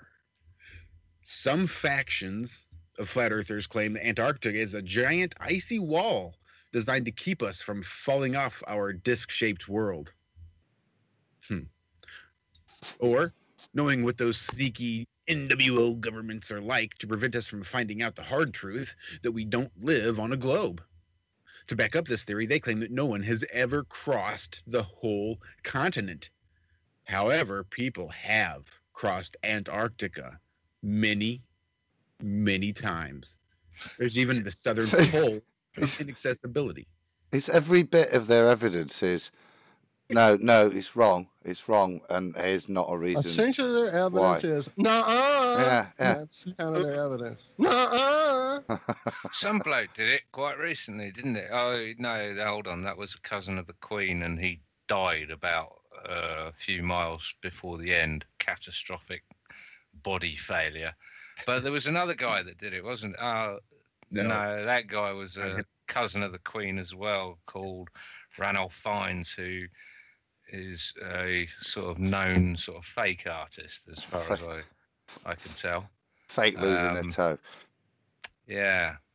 Be good if someone, not related to the Queen, maybe did it, and flew from the South Pole to the North Pole to the South Pole in one go. That'd be really cool.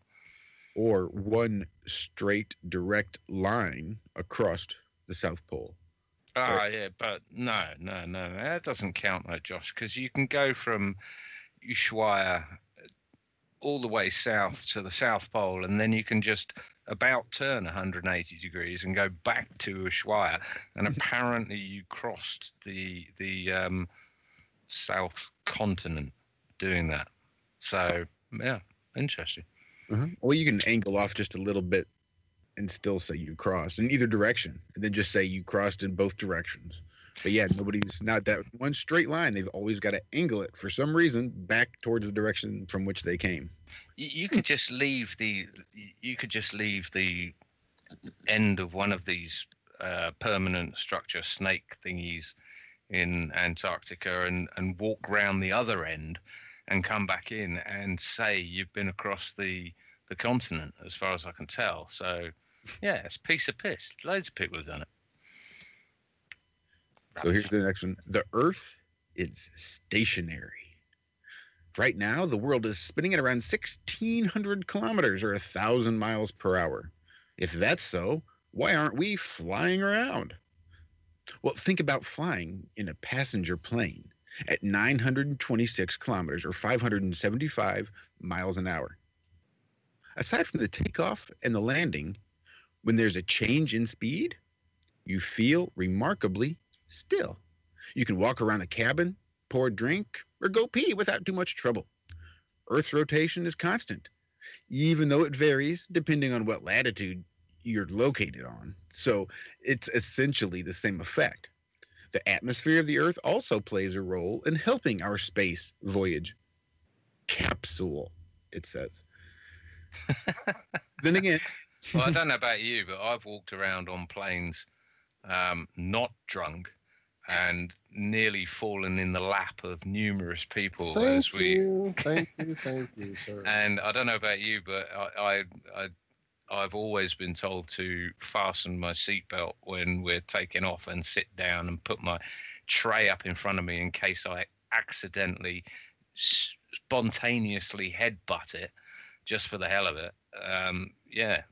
No, yeah, you wouldn't even know you're in a plane. I don't know what they're talking about. It's bizarre. I want to know what it would feel like if you were on top of the plane while it was flying. You know, like we're not inside the Earth as it's going around. We're on the Earth. Yeah, it's weird though, isn't it? I mean, it's weird that they don't store, you know, the reserve G&T and that sort of thing on the outside of the fuselage, and you know, and even the toilets. You know, why wouldn't the passengers sort of suit up and just sort of shimmy along the top of the plane and go to the toilet?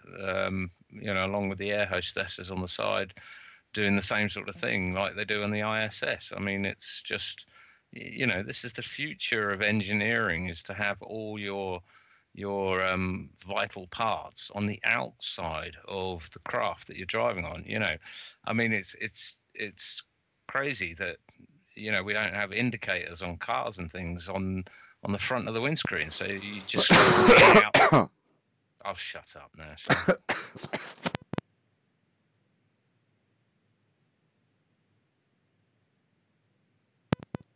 Sorry about that. John, I could listen to you talk sarcastically about this stuff all day long. I love it. I'm just glad you get the sarcasm, mate. It's I'm glad you get it.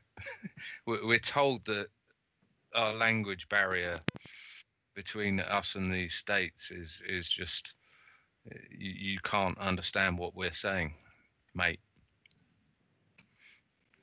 No, I heard it loud and clear. It came through crystal clear. For you. That's good stuff. The other thing I saw this morning, Josh, was the presidential message stuff. You guys, I learned quite a bit that it was from you this week, that it's been about, it's not Donald Trump setting stuff up. I'm wondering what's coming your way. Up for the big fake off. That's all. He's the one who's going to push the button. Or either that, or we get to read his tweets now every day as a presidential alert. That could be what it's all about. But seriously, it's been in place at least one administration, if not two. I'm not 100% sure anymore. It's just like the Amber Alert and the weather alerts that can take over your phone. Same idea, just this one isn't local and regional. This one's all the way, you know, coast to coast. So either we all got chipped, we all got our cell phone weaponized, or they're preparing us for the big aliens are coming message that with all the planet Nibiru crap that we keep reading on a daily basis. If not a hidden planet that is alluded to, then now we have a goblin planet that's alluding to the hidden planet that's giving us a clue. It's out there. We know it's out there. It's kind of like dark matter. We know it's there. We just actually haven't seen it or detected it in any freaking way, but we know it's there. Well, I'll tell you what, Walt, if you could tell me about the Nibiru thing, because I saw something you posted that I didn't get a chance to see, but I'm not up to date on Nibiru lately, since Flat Earth, strangely enough. But do you think the texting malarkey, I know they bring it around every few years, and Alex Jones was banging on about it years ago, but do you think it's predictive programming, possibly, so that I don't know, it's like the BBC in the UK. If everything went out, everyone would have their batteries in their radios and they'd all be listening to the BBC just as well, like when the power was on. Right. And here in the States, I doubt anyone even keeps batteries in a radio anymore. They're so reliant on their cell phone. So at this point, I mean, it just seems that, well, I don't want to get too many things going. As far as the Nibiru thing, post finding out about flat Earth, it just seems another distraction. It's constantly being harped on. I've seen so many videos of people who are getting the double reflection of a sun that we've all experienced filming through a window or filming through 2 layers of lenses or whatever. And there they go, oh, 2 suns, there's Nibiru. You know, if it was double glazed windows, isn't exactly. it? It's usually the. If there was actually a planet or a sun or anything else that just showed up in our solar system alongside the sun that size, in the theory of their gravity ball swinging around crap, we would all know it. It wouldn't be a question of what the hell's going on. So, well, suspicious observer would pick it up before anyone, wouldn't he? Right. And I think this whole shutting down of the sun observatories, that's playing right into their whole bull crap, getting ready for this whole alien thing. You know, they're feeding it to us a piece at a time. We saw the little video we watched of the airplanes with the fireworks on their wings, it would seem, the other day. Everybody is UFO crazy right now. People who aren't even normally putting videos about UFOs up are putting them up on their channel. It's just really it's everywhere. It's everywhere right now. And some of the channels that I used to watch on a regular basis back in the UFO days are just hammering it that Nibiru is coming. And there's footage of a Nibiru Anunnaki craft next to the sun. And well, I've been seeing the Anunnaki craft next to the sun since I was looking at UFO stuff in the first days of the Soho cameras and stuff. So if they've been out there this long, they sure are taking their damn sweet time. Do you reckon Nibiru gets a YouTube warning and downgrading and unprompting and the likes? I'm sure those channels are fluid, like just flowing with the big YouTube money, and they get all. Yeah, I'm sure they don't have a problem. They're feeding into the. Before we get too flippant about this, I mean, I've got to say that 4 or 5 years ago, back through 10 years ago, I was on this like a finger on a pulse. I was tracking suspicious observers. I was just tracking Soho. I was tracking the Electric Universe with Professor Meakin and Nibiru, and reading Velikovsky and Worlds Colliding. Oh, and yeah. all right this there sort with of stuff. you. Right there with you, friend. Yeah, so we're not entirely taking the piss, but this is something that Flat Earth brings home to you, that when you realize that the space in general, as we're described, is not as we're described, then all of this takes a backseat and you start to see through the veil of the, what would you say, the von Braun prophecy. What do you guys think? Absolutely. And then it could also play into, well, we're going to get out there. It's time for some fringe, I suppose.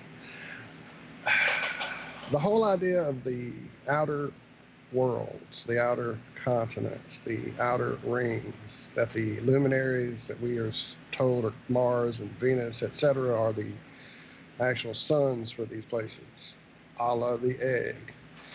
So there's these advanced civilizations that have been out there longer for all this time and have been here in the newer area where we're still either recovering from the last new sun birth, cooling off period, ice age, back to the Stone Age, whatever the hell you want to call it.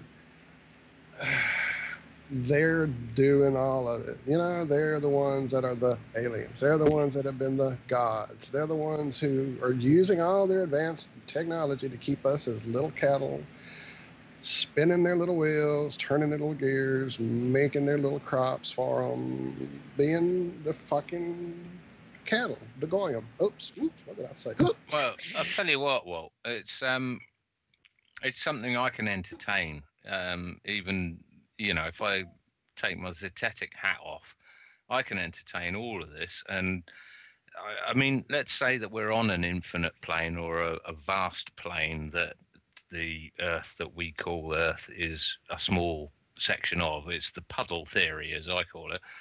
Right. Yeah. I mean, I can see that a comet or a star or a wandering star or something in our sky will go away from us, just like the sun, and appear to set, just like the sun, but hasn't gone anywhere. It's just beyond our angular resolution and our ability to see it.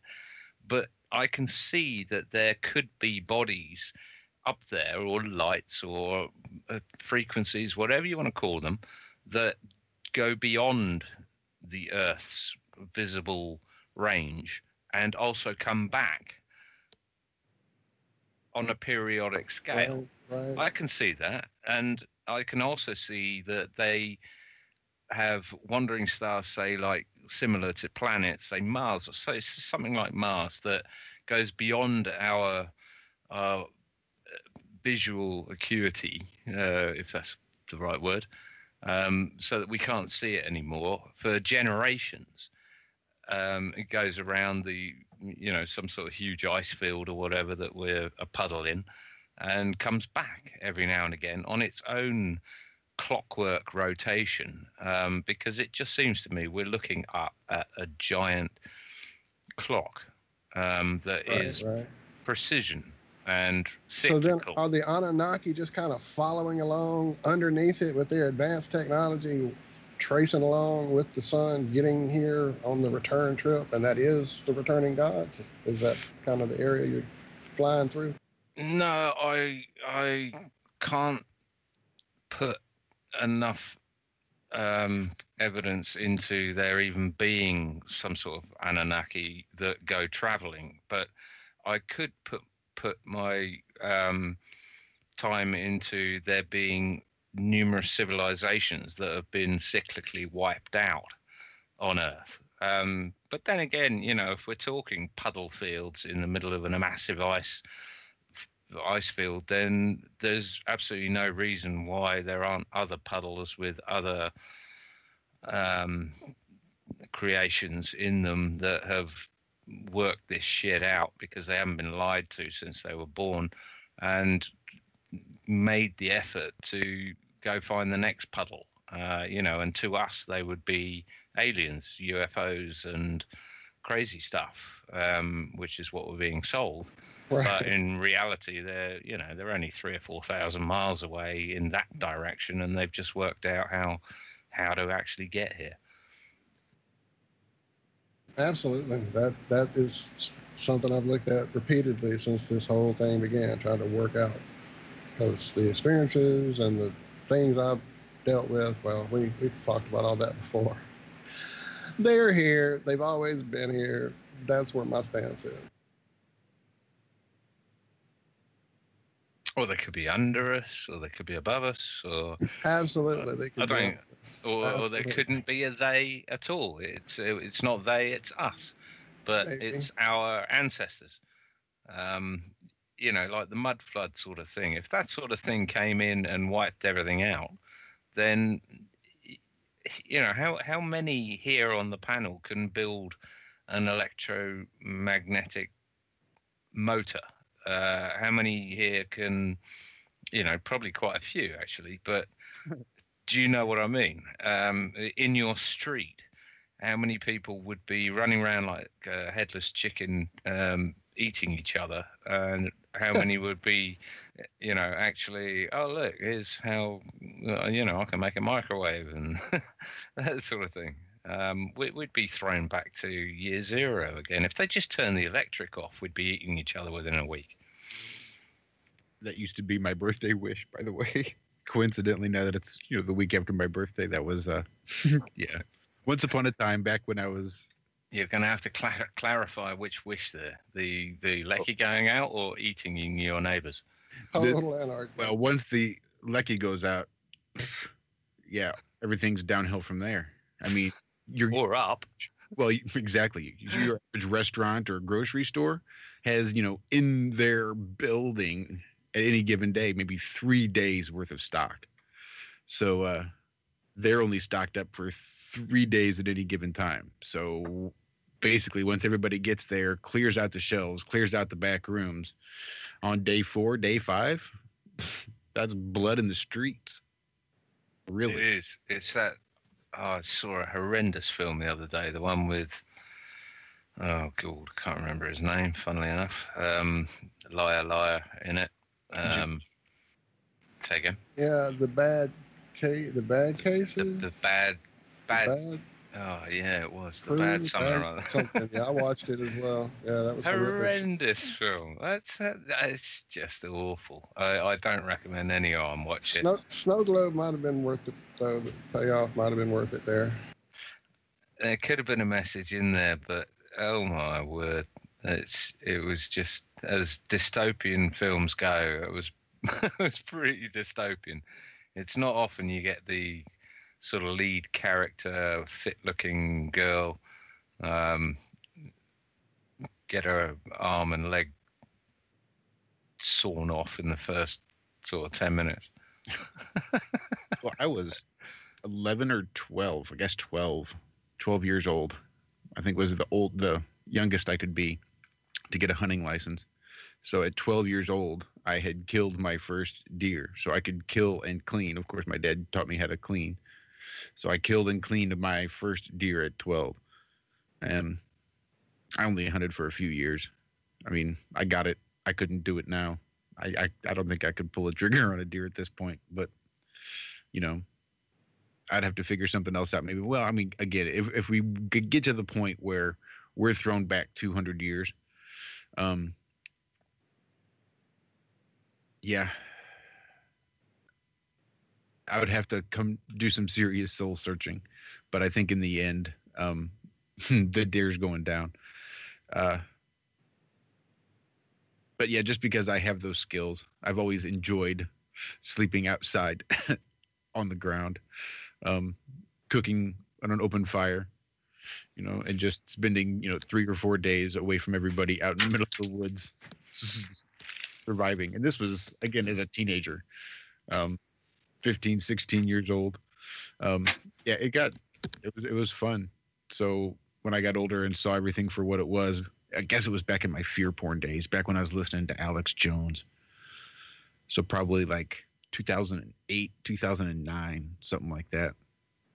I just thought, you know what? We just need to do a complete and total reset. And that's the only way to do it. From the ashes, the phoenix will rise. But I don't think that's the best way at this point. I don't know. I don't think you can fix it. I think that's happened over and over and over. That's why we see all this old, hidden, ancient archaeology showing that there's been advanced civilization here forever, and repeatedly evidence that there's been huge something happening repeatedly. It's frozen in the ice. That's why we have our text message notifications turned on, so that when they find whatever's in the ice in Antarctica, they'll be able to tell everybody all about it. Whatever's shooting up those crazy beams, right? Breaking physics. That's completely off topic, but as I've got the page open from when we were talking on Wednesday, do you want me to read? Wait, signal, left turn. Okay, go. Yeah. Well, no, it's on topic, and it's woo way out there, so I'm still there. Anyway, quote. We also got the following communication from, quote, the head of the CIA's clandestine services in XXX, redacted to protect source, working out of the US Embassy from XXX-XXX. Anyway, in regards to the Rothschilds, my buddy is a personal friend with Nathaniel Nate de Rothschild, who lives a very quiet and discreet life in New York City. They went to Harvard Business School together back in the day. It concerns Antarctica, where Antarctica is opening up a wormhole. Yes, there is an opening, in quotation marks, to other dimensions down there. Due to the extremely high magnetic shifts going on in and near Antarctica, it's literally tearing a new fabric in the dimensional field. Where have I heard this before? Anyway, edit. This is the reason why all those government leaders went down there. This is why they shut off Antarctica to the public and so forth. The public only gets 5% of the story, and now you have the other side. Dun, dun, dun. Yeah, I wonder how Mr. Brahma's doing these days. I think he might have become a comedy character and started doing his own little one-man show there. Hashtag Dez ain't going nowhere. That is what he said, though, wasn't it? About a temporary gate opening. What he was talking about. Yep. Ever get the feeling you've been played? Yeah, played. No, not really. No, it didn't quite work. But anyway, I won't jump to conclusions or anything, but I can see the puzzle pieces slotting into place, so to speak. Sorry, Josh. Wasn't the gate supposed to open a year ago? Did the gate open a year ago? Just say that. We need to get in touch with our perimeter crew. Yeah, about this time last year, wasn't it? Yeah, it was. That they were going to go. That's right. No, it was 2 years ago, wasn't it? Is that why James disappeared? It was a year ago. It was a year ago, yeah. Yeah, it was a year ago. I was in Oregon when all that was still quite happening. I don't know. I couldn't tell you. For sure it was. I know. I was there in Oregon. That's without a doubt last summer. Yeah, you're right.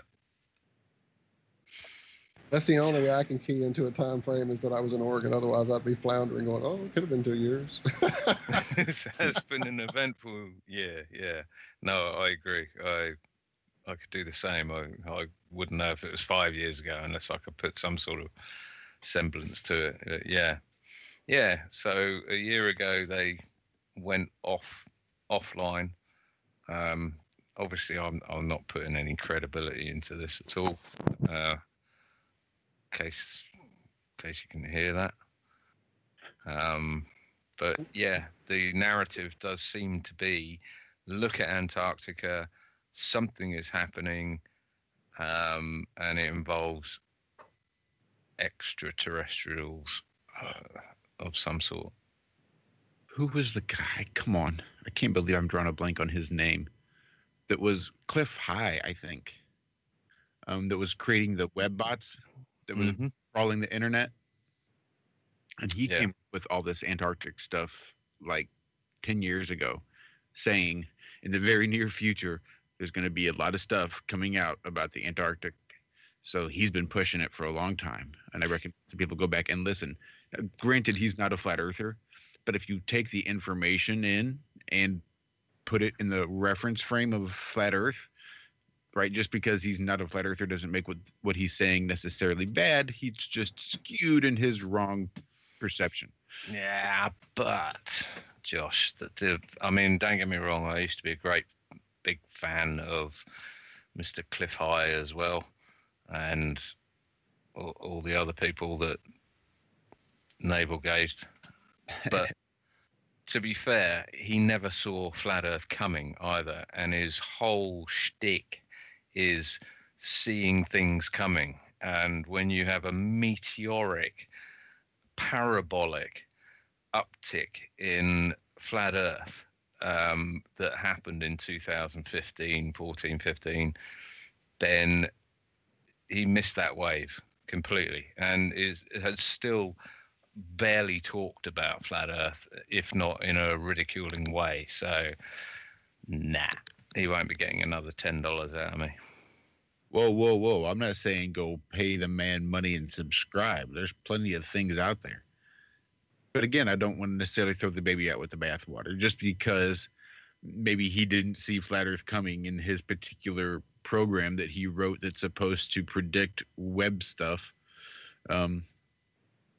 You know, it's all parameters. How could you not see that coming? Even in his space fart, goat fart, whatever it is folder, how could you not see the uptick of people chattering about flat Earth? I mean, we saw it months and months and months before Cliff High even spoke about it. It just cracks me up. I'm sorry. I don't remember hearing him speak about it.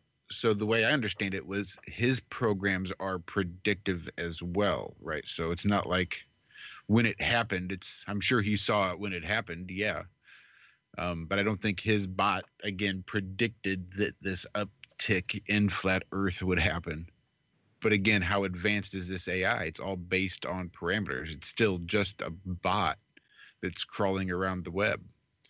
I mean, it's not even that. It is, but it's a bot that is spewing out data to Cliff High, and Cliff High is interpreting that data with the Cliff High slant on it, which has, if you're into aliens and stuff, then that's what you're going to see. If you're into flat Earth, then that's what you're going to see. If it's, I'm sorry, I'm going to stop being negative. I'm not still going to say take what he says as fact, because I don't invest that much into Cliff High. I'm saying it's interesting. I don't know what the F is going on in Antarctica, but Cliff High has some interesting things to say about it, and that was sort of the whole point of my qualification at the beginning. Was he's going to come at you with the whole baller perspective and everything that entails, so you just take the information and skew it yourself. Now, his is already skewed. He took the information, skewed it through his lens. Now skew it through yours, and it's got pretty interesting information. At the very least, it's effing interesting. No, I agree. I mean, I've just quoted, what's his face? Ben Fulford, for crying out loud. So, I know you're not endorsing or telling people to go over there and sign up for it, and neither am I with Ben Fulford. I think we're both sort of highlighting roughly the same sort of thing. There's a flutter about it, isn't there? And I would put Cliff and Ben on the same sort of new media, new mainstream media level. Like David Icke and I don't know, RT. No Alex Jones? Who? He never existed, did he? He's gone. I've never heard of him. Hey, thanks for jumping on that chat. Joe Hicks comes back out, right? Big shout out to Constance Bruins there in chat, I see. Sorry, I have chat open and it's going, but it's sort of out of my field of view. I can either look at my soundboard and wait by chance to hit a sound on my soundboard, or I can pay attention and participate in chat. Guess what I'm not doing? Right, I just went back to chat and said hey when I saw Constance pop in there. I saw that. And Stan. Everybody in chat, I'm sorry I can't say hi on there when I'm on the phone. I'm never able to keep up with it because I get lost. Sorry, what were you saying, Zach? You were saying hi to everybody in chat? Yeah, I was just saying hi. I can't jump into chat when I'm on my phone. They won't let me use my internet and my phone at the same time since I have such horrible connection out here. But I just want to say hi to everybody. Thanks for being here, all that good stuff. Really appreciate it. I concur. Hello, everyone in chat. I'm unfortunately not blessed to be able to talk and type at the same time. But just let me know if you want me to stop talking.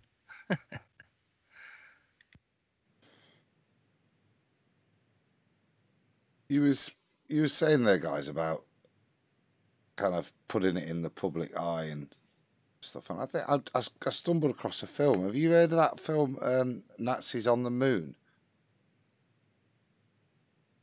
Yes, it's brilliant, hilarious. Well, there's a new one coming out. and there's a little trailer to it. I'll share it with you. Can't get a strike. It's a trailer, isn't it? Do you know what I mean? Or are you gonna share it with us, or are you gonna share it with everybody else? Or are you gonna do both? Well, if Hold Walt on, don't I'm moan at me, distracted. I'll screen share. But we better mute up just in case, because we don't know how sideways this could go. Look how bad, couldn't it? Give it a go. Right, I'll screen share.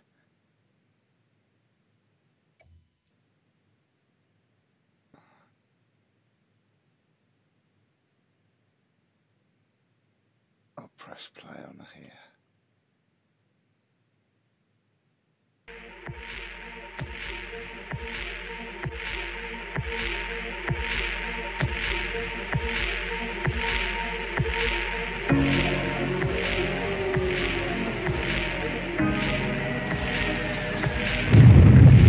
I believe in a better world. I believe in a better place.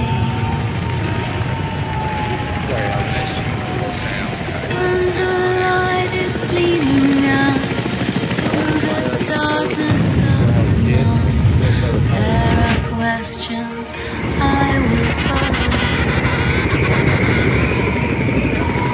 There are all these questions on my mind.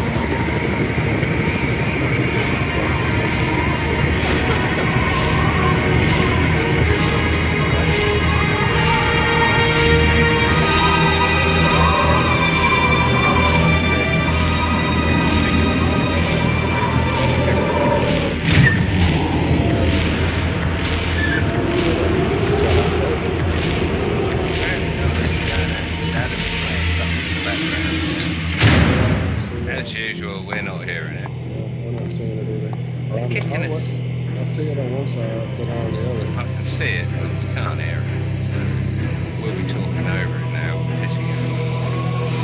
We'll just wait.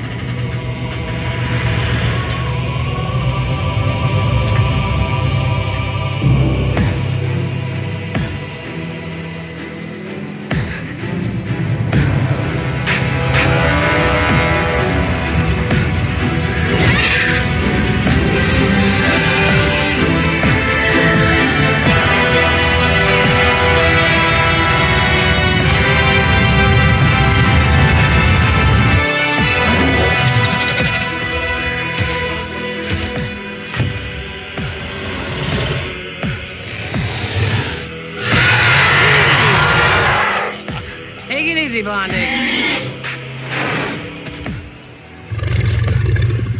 It's done. Good.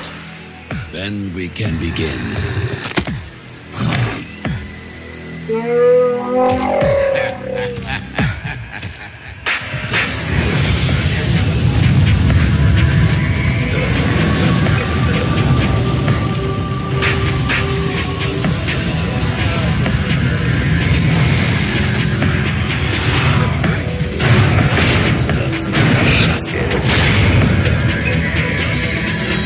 I dig it.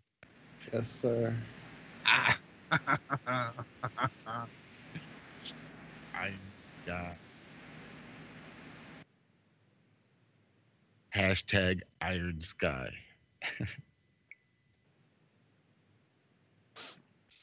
I thought that was just full of so much symbology from Antarctica to the... Yeah, that's awesome all the way around. Both for it's hidden in plain sight and just because I can't wait.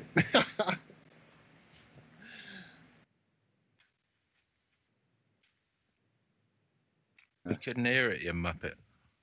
I don't know why. Really loud in my That head. probably saved us a copyright strike, probably, maybe, hopefully. No, because it went out. Yeah, but He's we've hitting us, offered it mate. considerabably. He's punching us. He's punishing us. Oh, you know why? Only press share screen. You didn't share screen and sound? Oh, you see. Operator error again. Well, mystery solved. No wonder we can see the screen but not hear the sound. Yeah. I've just recalled my keystrokes and yeah. Sorry, guys. I could do it again. We really for did. your benefit. Can you put it on the top of the agenda for pre-show meeting next?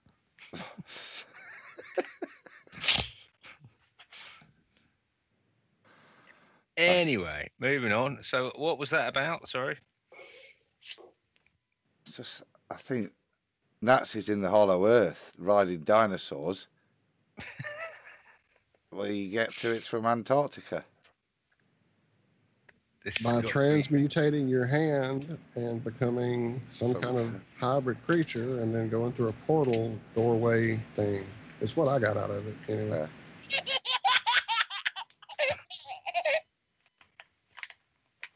I saw she grew a plumber's hand there. Right, there you go. I heard the plumber hand. No!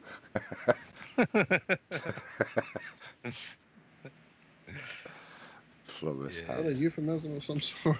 Oh, he's just trying to crowbar it in again. This plumber. So, yes, Antarctica is the place to watch, which makes me completely think that the north is where the action is. Everything flows downhill to the north. Although apparently England's, or the UK, or whatever the fuck you want to call it these days, has just sent 8,000 troops into the Arctic to counter the Russian, I don't know, whatever the hell. What? The UK's just sent 8,000 or 800 or 8 troops into the Arctic to counter the Russian threat. That'll scare them, won't it? Hey, you guys want to go counter the Russian threat? Yeah, let's go counter the Russian threat. All right, come on, let's go. Bunch of pissheads from the Isle of Faroe got in their boat, never seen again. Conspiracy. Odd. Little games.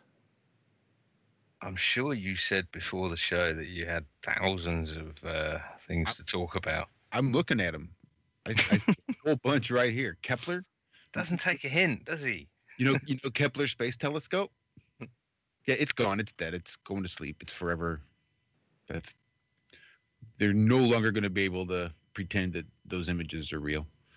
Oh. Unless it comes back and wakes up like they sometimes do. 40 years later. Yeah, that's always interesting. Gotta love those batteries. It's like a crapshoot. You just never know. What sucks is the odds are it's probably going to come back to life. My money says we'll hear about Kepler in, probably another 30, 40 years. Is that, maybe that's why I keep all my old dead batteries, like AA batteries and things, in a tub out the back, and keep trying them every now and again, just in the hope that they're going to work again and come back to life. And what you got to do is build a copper pyramid structure and place all your batteries underneath there and see what happens. Well, that's something I could do, actually. You'd need pipe bending equipment for that. John, do you have any pipe bending equipment? Well, funny you should mention that. I do have an industrial pipe bending piece of equipment in the middle of my lounge as we speak. Your life must be complete. Plumbing, or what do you do with that? That's up to 35 millimeter of pipe I can bend. So there you go. So if I had 40 mil pipe, are you any use to me? 540 mil. Or 40 mil? 40 mil pipe. Yeah. No, I can do 35. I can do 35, 22, 15, and 28. but not 40. Who wants water? I'd give it a go. I mean, wrap it around something. That's the spirit. That's what I like to hear. You fill it with water and freeze it, you see, and then you wrap it around a telegraph pole or something. That's the way to do it. Or sand. Sand works. If it's only 5 mil, right? What's the worst could happen? Yeah, I haven't tried it with 40 mil, but yeah, 5 mil will do nicely. Well, it's only that 5 mil difference between 35 and 40. How bad could it be? What's the worst that could happen? It could be parabolic and follow some sort of weird curve that a bunch of kipper-tied Afro-Australian science program people talk about. Now, if that's not a bloody cue, Adam. Well, that sounds a bit like my link to nowhere.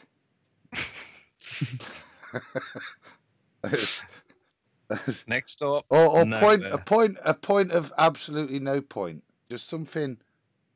I'll cue it up, and there isn't anything to. I just watched it and thought, oh, that's cool. Hey, Walt, I have Ozzy Osbourne in my head. Right? Sharon! The link to nowhere leads to me. Times have changed. Times are strange. Here I come, but I ain't this. Nope, that's Mama. I'm coming home. Look at me. You were mixing your metaphors, but that's fine. It's all it all flows back to Ozzy. There you go. Glad I'm not the only one talking shit tonight. Oh no. Are you kidding? Actually, I had a full 8-hour day because I do the shows in the morning and the night. So it's been a long time since I worked a full 8-hour day on a Friday. I mean, really, I woke up at 3 and got ready for work, came downstairs, did 2 hours, jumped up, threw everything at Walt and said, hey, Walt, you take care of it all. And I went to work. And then I got off work and I picked up my son and I come straight down here and we had about 10, 20 minutes and then we went on the air. So I'm surprised I've not been talking more shit for what it's worth. Speaking of the show this morning, if you haven't checked out what we do over there on Truth Frequency Radio, it's called The Ironworks. Josh and I and Zach just kind of hang out and tell people what's going on in the lovely world around them. We tend to hover over space lettuce quite a bit, but that's only because they keep throwing it at us. Damn it. But yeah, definitely get over there and check it out. This morning we had our buddy Alan Holman pop in and let us know that cannabis will be legal the 17th on sale legally in Canada. Congrats to our Canadian brethren, cousins. What, throughout the whole of Canada? Absolutely, sir. Wow. To anyone, recreationally, or just medicinal? I'm assuming recreationally full bore. I didn't check that, actually. Wow. I did look into the increase of availability to get it here in my state. At first, it was pretty much going to be only if you were at death's door, literally, where you have access. But now they've opened it up to constant pain, post-traumatic stress, lots of pretty, common complaints that it is allowed to be used for in other legal states. So hopefully we'll. I'll tell you what, I've said this before, and I still see this trend. And Cliff, I eat your heart out. But there's something about the Canadians, ever since the law movement back in 2005 onwards, maybe, that I was aware of anyway. The majority of people in it are Canadians, about Canadians, or about around Canada. I don't know if anyone else is seeing this. That was my really bad accent. What are you talking about? Boys. About for you. I don't know if anyone else is seeing this, but I'm just seeing a massive outflux of Canadians in the flat earth movement, in the law movement, in everything. Everyone I've ever listened to now John. Back says about, I guess, late 80s, I found out about a gentleman named Mark Emery in Canada who decided he would become the seed keeper, and he became like the go-to guy for genetics, keeping land races alive that were from other countries, and just doing that thing with cannabis seeds, and like arrested for it constantly. Quality of product. I mean, and that was back at least 80s, mid 80s, and all the High Times mags I used to read. He was one of the first cannabis warriors I remember knowing by name. So he went to jail, didn't he, Emery? A few times, yes, he has. I thought for a minute there we had him on the show a couple of 3 years ago, but maybe not. So it'd be a wonderful thing to do, though. But no, it's just not. We had our own cannabis expert, Anthony Curie, on, and we need to get him back on soon because he's also quite versatile in that area. Oh, he just sent me a video too. Yes, he did, sir. Oh, drooling. Yeah, this guy that I'm hanging out with here, he had his own cannabis farm up in Michigan, and he was making medicine for people. Yeah, really, really cool guy. Wow, Michigan. That's not a state I immediately think of, Zach. That's cool. Why would you walk away from that, Zach? What happened? Walk away from it. Oh, why did he walk away? He was done with society, and he wanted to live the nomad life. His YouTube handle name is actually Jeep Nomad. He lives in his Jeep. It's a sweet JEEPNOMAD, yeah. What now? I'm just spelling it. JEEPNOMAD, yeah? Yeah. Jeep Nomad, yeah. All right, cool. I'll look that up. Well, unfortunately, because there's something called the Nomad made by Jeep, you're going to probably have to drop us a link. Because that's all I keep getting.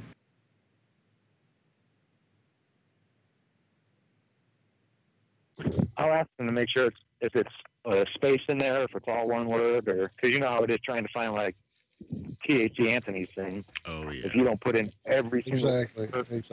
That's cool. Just get it to us, and we'll pop it in the chat at some point, or put it in the description for sure. Well, just think of all the people they're going to be able to grow strains of space cannabis. Now, I'll buy that for $1. $5,000 a beer. Right? Well, Piss beer. See, this is the one I've only heard the headline for.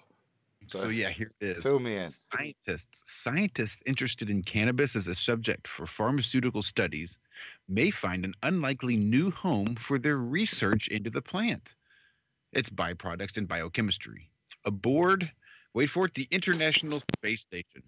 Because, I mean, hell, if you're going to claim it has absolutely zero medicinal benefits, and in fact, it's so harmful, you need to schedule it as a narcotic. If you're going to do some actual research into the benefits, why not do it in effing space, right? Because that's where you need to spend your money. But yes, for madness on the ISS. So yes, indeed, weed is going to space thanks to the works of a small Lexington, Kentucky-based startup called Space Tango. Lexington, Kentucky. Isn't that where they make the jelly? That Kentucky jelly, I think.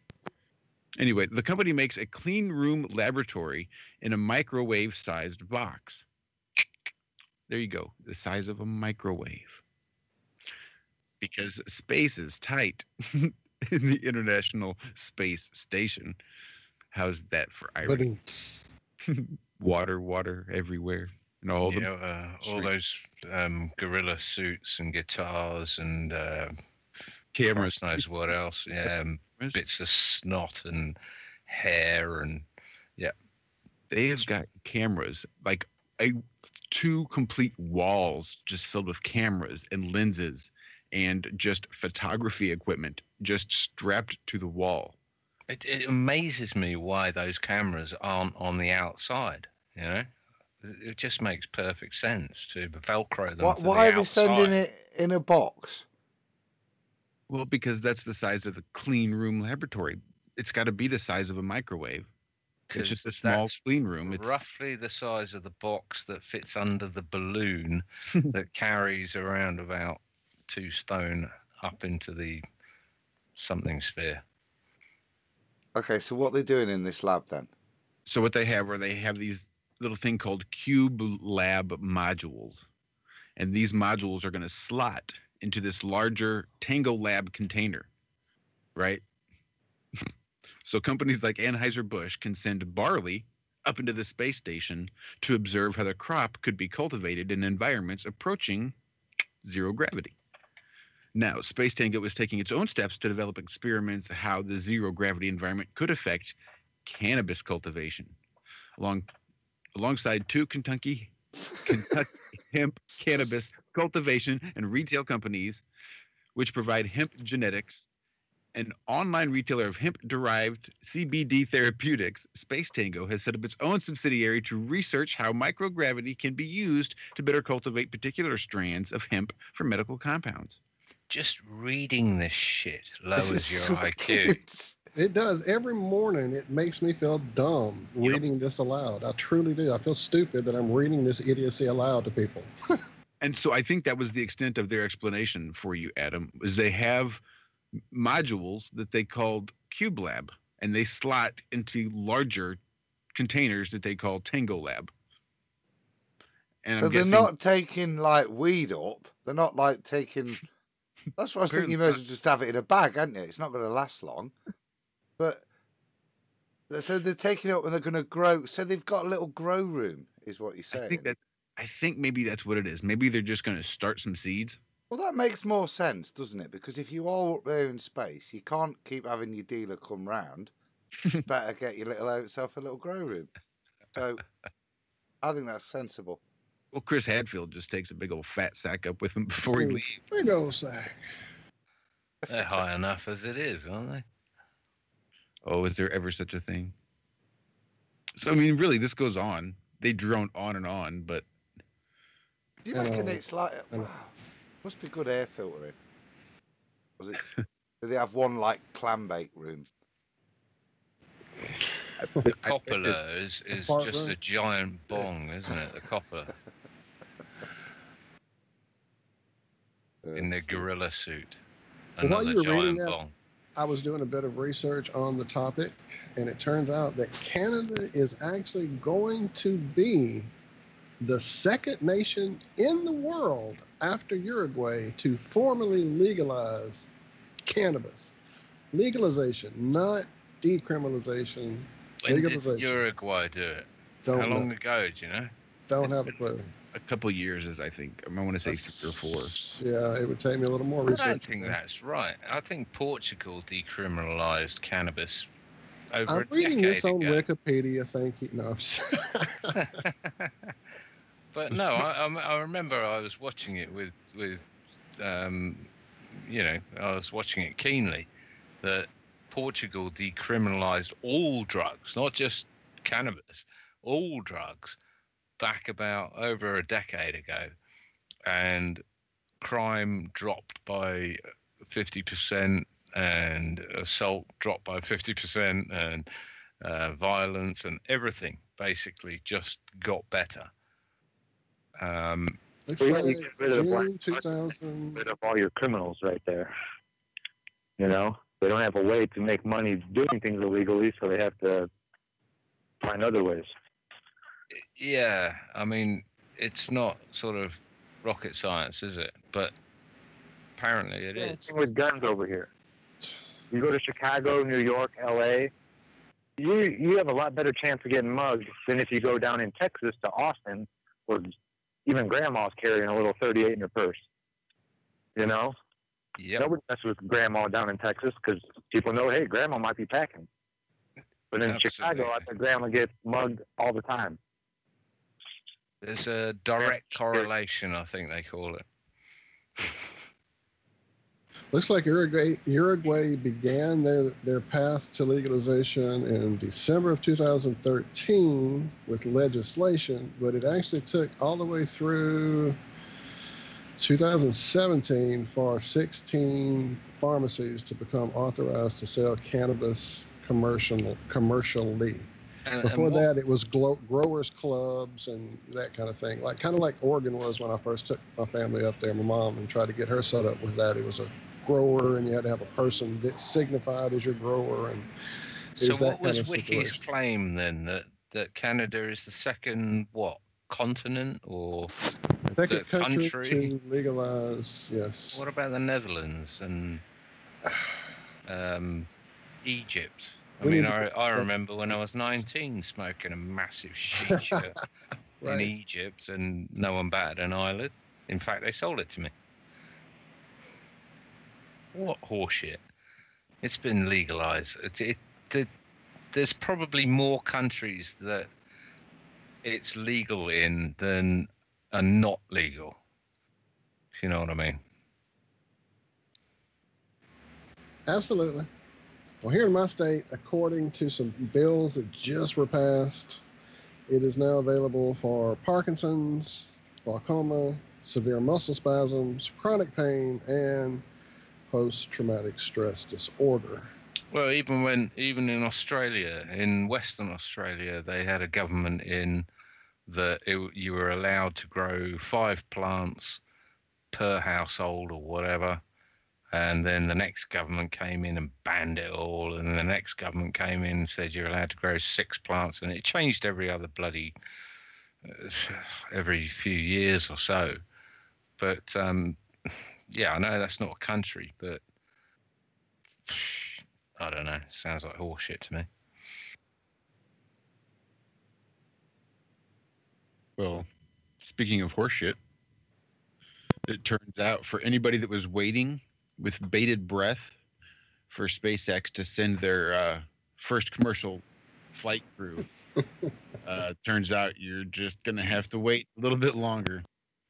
And the theme of this article, I think, is why you never try to get a quote from a company executive. Because in Bremen, Germany, that's according to spacenews.com, a SpaceX executive said on the 3rd of October that the company's first commercial crew test flight could be delayed until early of 2019 because of paperwork issues. I mean, why else? Lettuce. I mean, I'm serious. I think they cornered him and they asked him, and this is what just came tumbling out of his mouth. No, there's no way we're doing it because paperwork. Yeah, because Clive in accounts, he's been ill, and he's been off all week, right? And he's just not managed. Yeah, he's not got the stuff filled in, so we can't let that rocket go. Just can't do it. Says they've been working really hard to get it done this year, and it turns out he said the hardware might even be ready, but we might still have to do some paperwork on the certification side of it. So it's going to be a close call whether we are going to fly this year or not because of paperwork. Yes, the hardware to do this isn't ready either, but we're not going to be able to do it because of paperwork. But we're working really hard to get it done. How long do you think this carrot and stick's going to go on? Well, he did say it may be ready by the end of the year. I mean, they were looking to do it by the end of the year, so they're hoping the technology will be ready by the end of the year. In that article, it's for sure maybe going to be ready by this end of this year, maybe. Pretty sure, almost certainly, maybe. How long can it take to organise 100, 200 people, overly enthusiastic people, and just get them in a room and jump at a big screen, jump around? I mean, can't be that hard. There can't be that much paperwork involved in that. Here we go. Check this out. The revised Boeing schedule announced in early August caused for an uncrewed flight of its CST-100 Starliner this year or early next year, followed by crewed test flights in the middle of 2019. And that's exactly where they are, says Chris Ferguson, crew and missions operation director for the Starliner program at Boeing. And that was during an October 2nd briefing. So Boeing's hot on the heels of SpaceX, although he did decline to say when Boeing would provide more specific dates for those missions, noting that he's been in flight training, and NASA announced on the 3rd that Ferguson, a former NASA astronaut, would be on the crew of the Starliner test flight, along with NASA astronaut Eric Bowe and Nicole Mann. Bowman. Fortunate for this crowd. You're kidding. I was trying, John. 2001, freaking Space Odyssey. Did you see yesterday though the bit about Elon Musk being accused of fraud? But not by anyone, not by us, of course. You know, we don't count. But the U.S. Securities and Exchange Commission, the SEC. So somebody, if I'm wrong, but I think that he is even no longer the head of Tesla. I think he was asked to resign. He indeed was asked to step down. Yes. Yeah. Well, it says here the U.S. Securities and Exchange Commission on Thursday accused Tesla Inc. chief executive Elon Musk of fraud and sought to ban him as a director of a public company, saying he made a series of, quote, false and misleading tweets about potentially taking the electric car company private. I mean, small change, but in terms of fraud. Oh, I heard this. This reminded me of you, Josh, because the guy that was commentating said it had something to do with weed, why he set the share price at $4.20.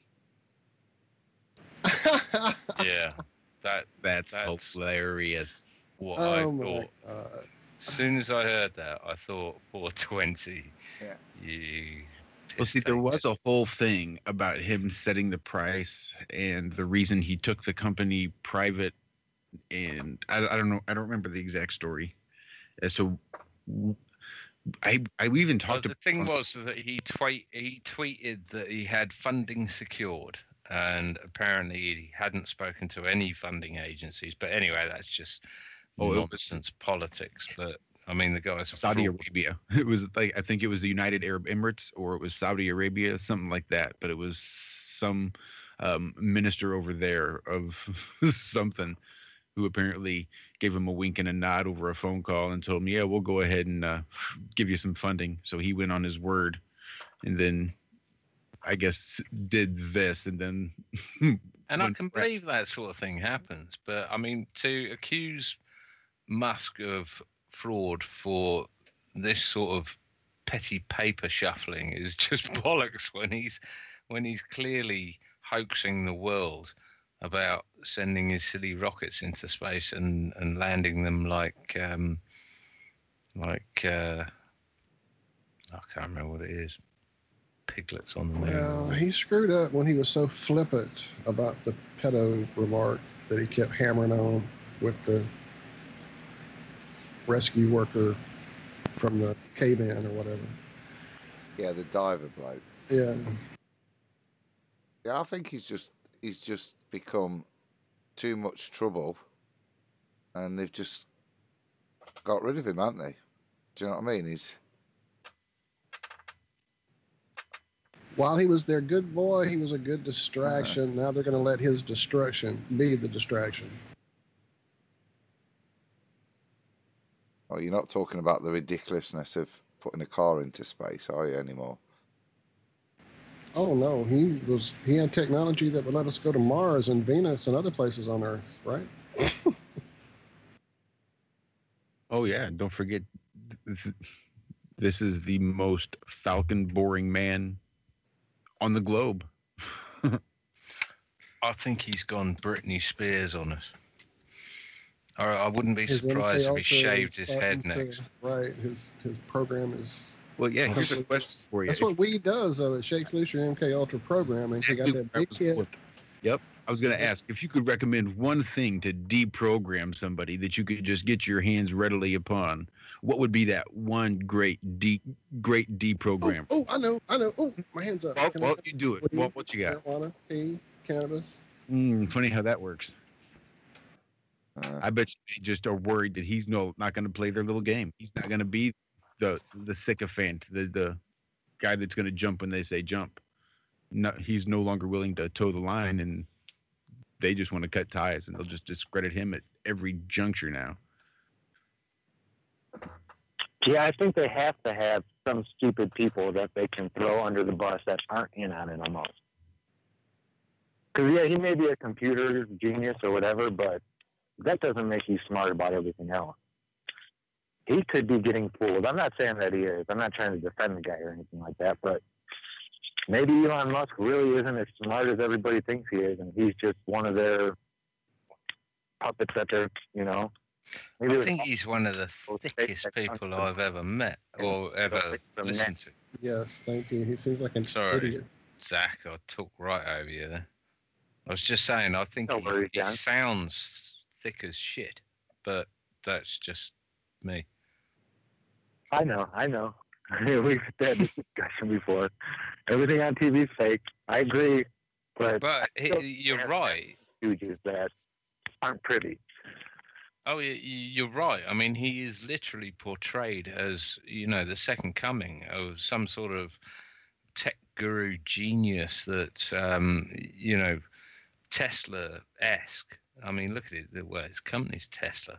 He's climbing on the bandwagon, but I can't see him being any more than a puppet that has realized he's got a hand shoved up his ass and he's not particularly happy about it, and they're gonna shut him down sharpish. Maybe I'm wrong, but the way I understand it was all he did was create a second-rate way to collect payments on the internet. Yeah. And then PayPal. Yeah. Well, no, he created a second-rate version of PayPal. There was PayPal, and then there was whatever his silly shit was. And then I think PayPal bought him, or maybe he bought into, I think he sold his company to PayPal, maybe, is how that worked out. And that's where he got. I think you're right. He just created something that wasn't as good as PayPal, and PayPal bought it. Well, it's like so many people that are, as Crow would say, constructs, you know, like Bill Gates, who just stumbled across DOS and bought it off his mate for $100 and then created Microsoft trillion, you know, dollar company. It just seems like one of these people that's either knowingly or unknowingly been set up, basically. And if he toes the line, he'll be taken care of.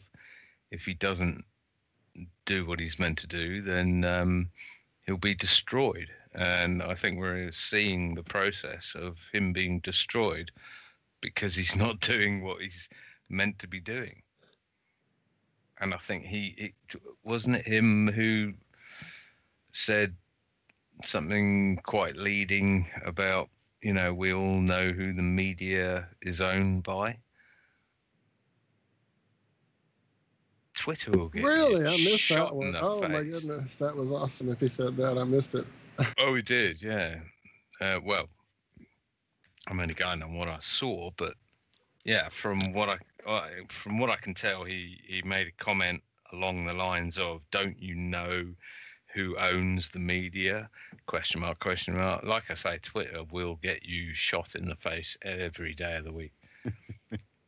That's crazy. So I'm sitting here on spacenews.com and I saw a link, so I clicked it and I thought it was pretty funny. There's an international symposium for personal and commercial spaceflight coming up Wednesday, October 10th at 8 a.m. all the way through Thursday, October 11th at 5 p.m. for a mere $1,049. And for your $1,049, it's going to be a dialogue between the speakers and the audience. We're together to capture growth, diversification, and momentum of the commercial space industry at the time of the conference.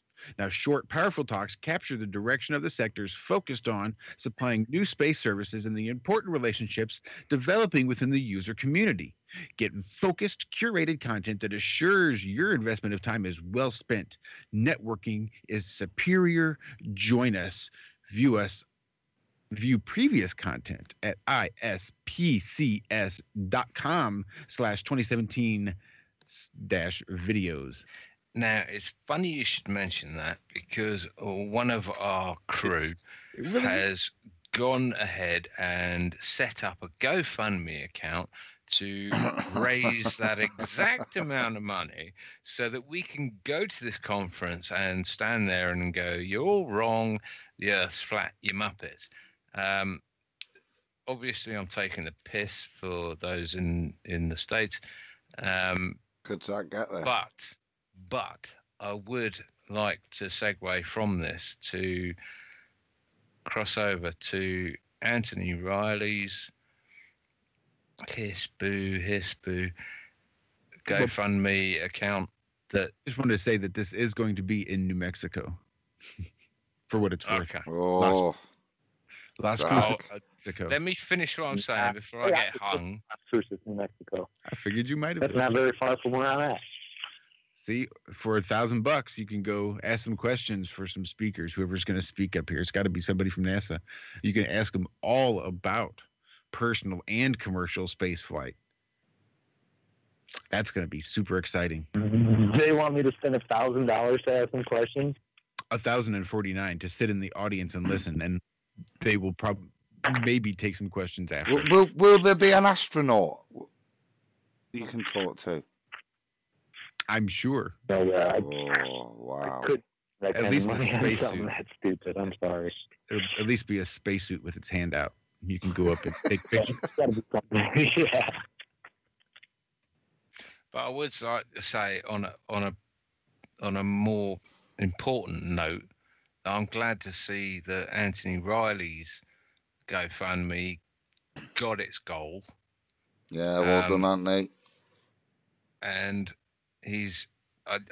the more I listen to this, the more I support it, the more I think it's absolutely the way to go, or one way to go, not the way to go, but one way to go, is to get a paper. What Anthony's doing is getting a paper through a university, peer reviewed, and it's going to raise certain questions that we have been asking for many years now.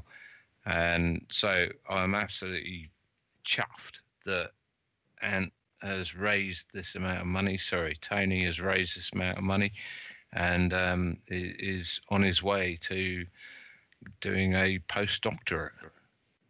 I think that's really important. Yeah, this is a lot bigger than most people think. Because we've been trying to get it into academia to where they have to address it, and it's been hard. Even very people that are in academia, people that know people in academia that I've talked to, they're trying to get the word out to other academics, but the other academics just look at them like they're insane, won't even give it a second look. But this is going to make them look at it. Yeah, I agree. I'm just really excited about it because, I mean, I've been saying for a long time that, I'd like to set up some sort of court case or flat earth court case or something along those lines that would incorporate the principles of evidence into this. And on that playing field, it gets leveled, and NASA and those and SpaceX and other nonsense space agencies would not even be considered as a reliable witness. I mean, they would literally be thrown out of court for just saying, well, this is the way it is because we show you this is the way it is. No one else can test it. No one can measure it. No one can see it. No one can do it for themselves. So I share Tony's motivation on this, that law is the way to go. And I think this is a fantastic foundation. And on that note, I'll shut up. And yeah, good on you, Anthony. Please hit me up if you want any proofreading. And I also know a flat earth lawyer, 30 years lawyer and a PhD pilot who has just been through the PhD process. So let me know if you want any contacts being made on that front. Cool. It is really cool that he reached his goal, though. I was worried it was going to be one of those things that kind of stalled out, because there's been so many successful campaigns, so to speak. There was a big chunk, like 300, excuse me, 300 odd quid from Mike Kavanagh. But other than that, it was a volume of, you know, nice little donations, wasn't it, that made it up? It was quite impressive, really. Again, just community rallied, and like I said, I think a lot of people can see the value in it, and yeah, good luck, mate, because he's got a lot of work ahead, finding the little niche where he's in.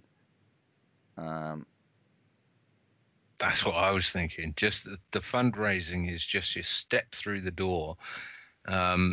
What people may not realize is that he has an absolute hill to climb to get this thing from conception to a reality. And I would like to offer him as much help as I can, because I can't offer him any financial support, but any help that I can, then, you know, I'll be more than willing.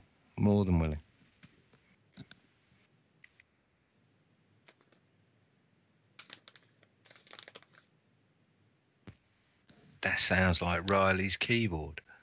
Oops.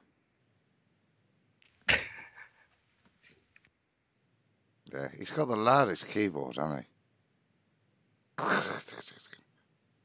he? You've got the second loudest. Right. No, it's my mouse that's really loud. My squeaky mouse.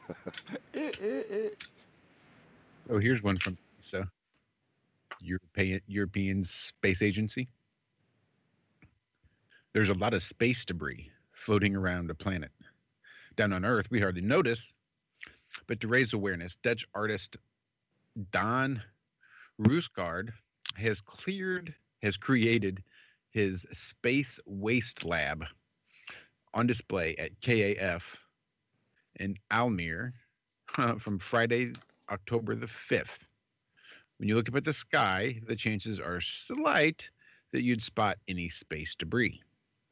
But in December 2017, it became possible that the Maasvlakte in the Dutch city of Rotterdam. Bless you. Thank you. There on the remote sandy beach, Dutch artist Don tested his new art project, the Space Waste Lab, by pointing powerful light columns to the heavens. Don creates an arrow of light that points directly at a piece of space debris. Oh my goodness, that's hilarious. It was a very special sight to behold, says the ESA engineer Michael Van Pelt, advising on the project. His involvement began 2 years ago during ESA's open day at its ESTEC test center. A member of the studio Roosengard visited our Clean Space stand. At that time, the studio was working on the smog-free project, targeting reducing air pollution. But Don views space debris as the smog of the universe. Jesus Christ. ESA's Clean Space team is a leading expert in the field of space debris. One of the projects this team is working on is Deorbit, a mission to catch and dispose of a derelict ESA-owned European satellite. An ESA-owned European satellite. Makes sense. As opposed to the ESA-owned Egyptian satellite. That would have been pretty weird. There are around 29,000 items of debris, more than 10 centimeters in diameter, posing a danger to working satellites and the International Space Station, and potentially us. Are you scared? Very large and solid objects, like rocket parts, can also hit the ground after re-entering the atmosphere, Van Pelt adds. On any given moment, 10 large pieces of space debris the size of satellites or a rocket stage are floating around right above your head. Explains Van Pelt. An artist, Don Rosengard, wants to give these objects a face with his space waste lab. Oh, I think Mr. Van Pelt gets the title of space waste. So over 4 weekends in Almere, we'll host a live performance where light columns, not lasers, light columns will point towards objects that are flying overhead. What makes the live performance unique is that the objects are really flying overhead at the moment that they are shown, says Van Pelt. The system uses real-time data provided by tracking services that keep an eye on our space debris. Thank goodness. Isn't that convenient? So aside from the live performances, which will be held on the 5th and the 6th of October, and the 9th through the 10th of November, and the 7th and the 8th of December, and the 18th and 19th of January, the Constellation Almere. Oh, come on. This is ridiculous. All right. They will also host an indoor exhibition. One video projection will use real-time data to show the debris flying over Almere, while another will show Earth's overall debris halo from space. Now, the indoor exhibition will also display the ESA-provided artifacts, including test plates simulating a 7-kilometer debris strike, and part of an actually flown solar panel from the Hubble Space Telescope left with debris craters after 8 years in orbit. Oh, what the bullshit. Well, it's got to be like an effing magnet. That's got to be scienced right there. I mean, right there now. Why is it the solar panels are collecting all of this space debris, but nothing else on the ISS is getting hit? But the solar panels, after 8 years, apparently got pelted. Wow. Science, baby. They've got at least. And I didn't even know souls on the Linus and ISS. Lucy's dad worked in the space industry at all. I had no clue. They're also showing the titanium fuel tank of the top stage of a Vega rocket, said Van Pelt. When tanks like these return to our atmosphere after launch, they don't always burn up entirely, but crash on Earth. To reduce risks for people living on Earth, launch organization. No. Arian Space brings Vega's upper stage back down in a controlled manner to crash a designated area in the ocean where they cannot harm anyone. Fuck you, fish. The goal of the Space Waste Lab is to create a living laboratory where the public not only gets to learn about space junk, but also gets to act as a potential source of creativity, because we're going to steal your ideas. Dutch ESA astronaut Andre Kulpers also advised Don, along with NASA sources. I'm a strong believer in cooperation between technologies and artists, says Franco Angaro from ESA, the Director of Technology, Engineering, and Quality. We believe in what we do as a service to society, but what we often are unable to communicate is its worth effectively enough. Jesus, what a sentence. Artists not only communicate vision and feelings to the public, but help us discover aspects of our work which we are often unable to perceive. The cooperation of all the more important when dealing with issues like space junk, which may one day impact our future and our ability to draw maximum benefits from space.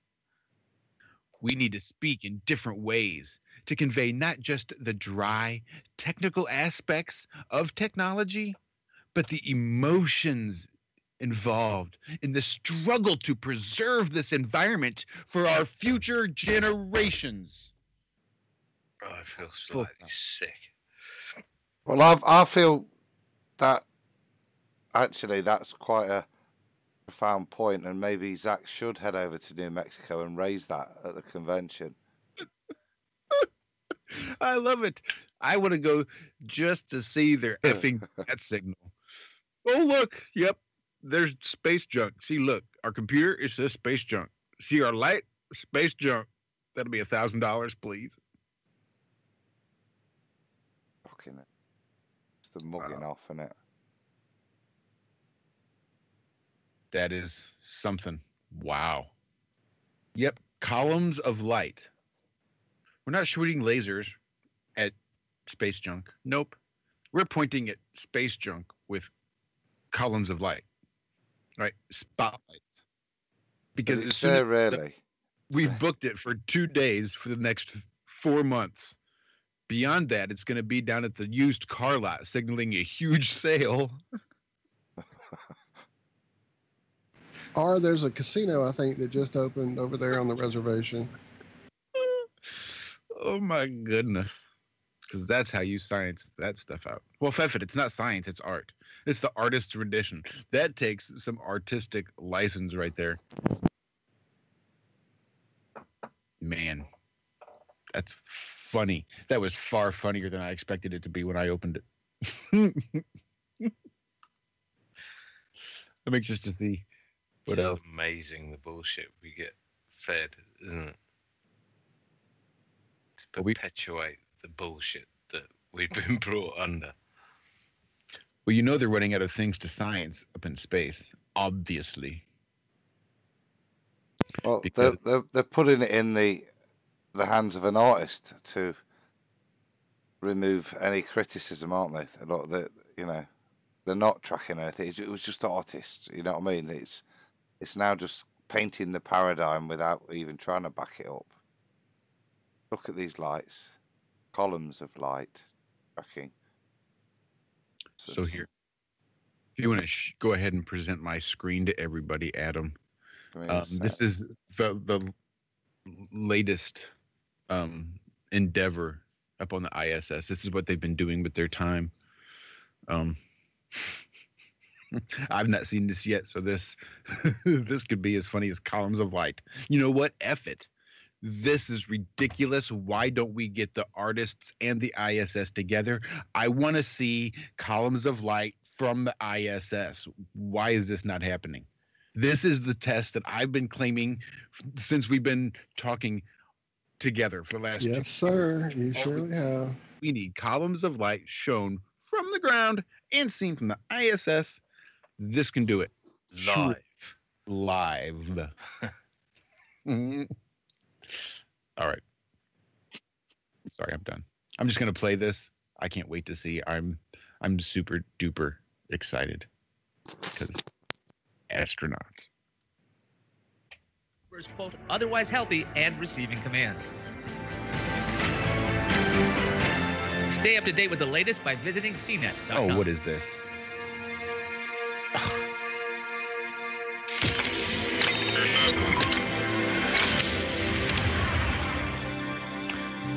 Magnets.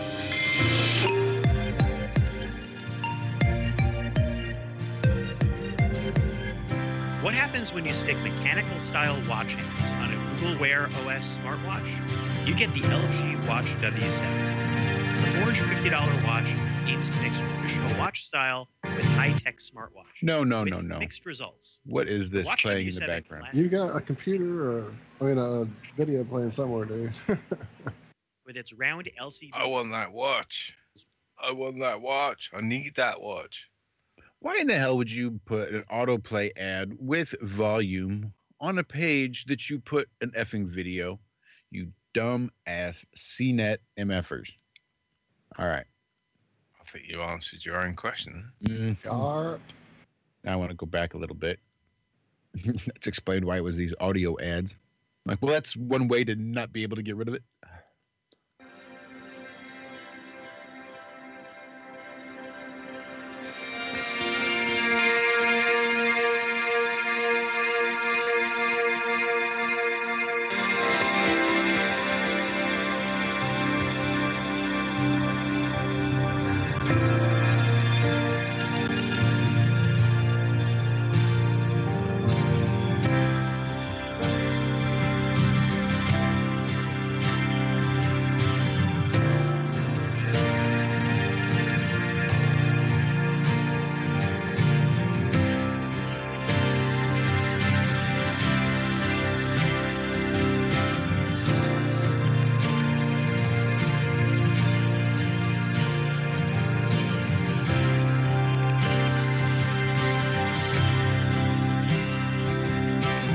16 times around and round.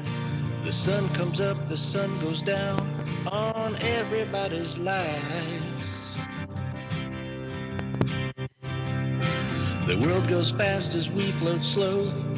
The stars above, the earth below. We look down to see the sky. And the wind blows through the window as the clouds flow.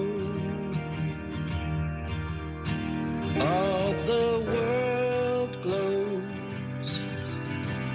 I'm gonna vomit. Oceans rage for you and me.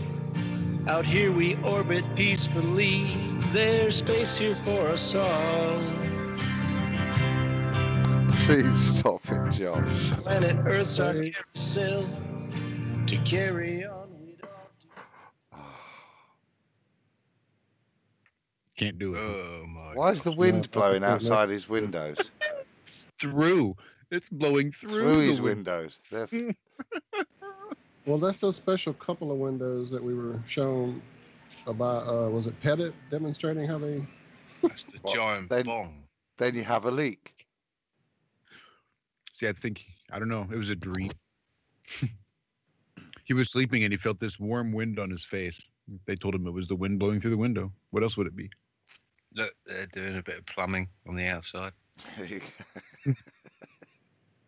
of a leak. Well, we've already lovely. We've strapped all of our wires and everything to the inside walls. What are we going to do with all this extra crap? If you've got a guitar, mate, you can't really have your plumbing on the inside because you need it for your guitar stand. Well, or your guitar box. Need a garage. They clearly need a garage. They've got no storage. They've run out of storage space.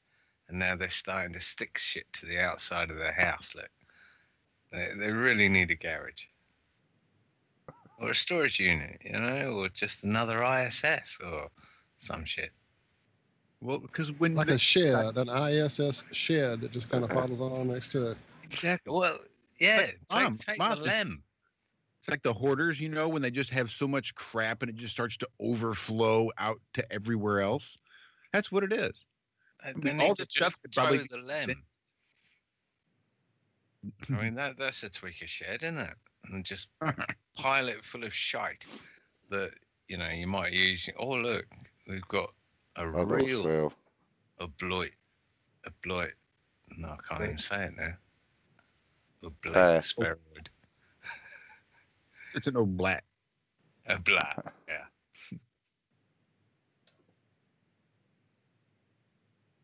So I don't know if you're still sharing. Just about oblat. Watching this dumbass. I am. All the girls down home are gonna love me. Look how sensitive I am. Did you hear my song? That looks real.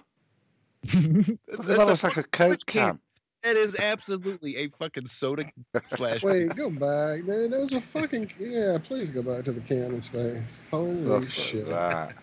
There's your pop top right there. Give me a break. Is that old Coke caffeine free one? I think if you zoom in, it says the choice of a new generation. Yeah.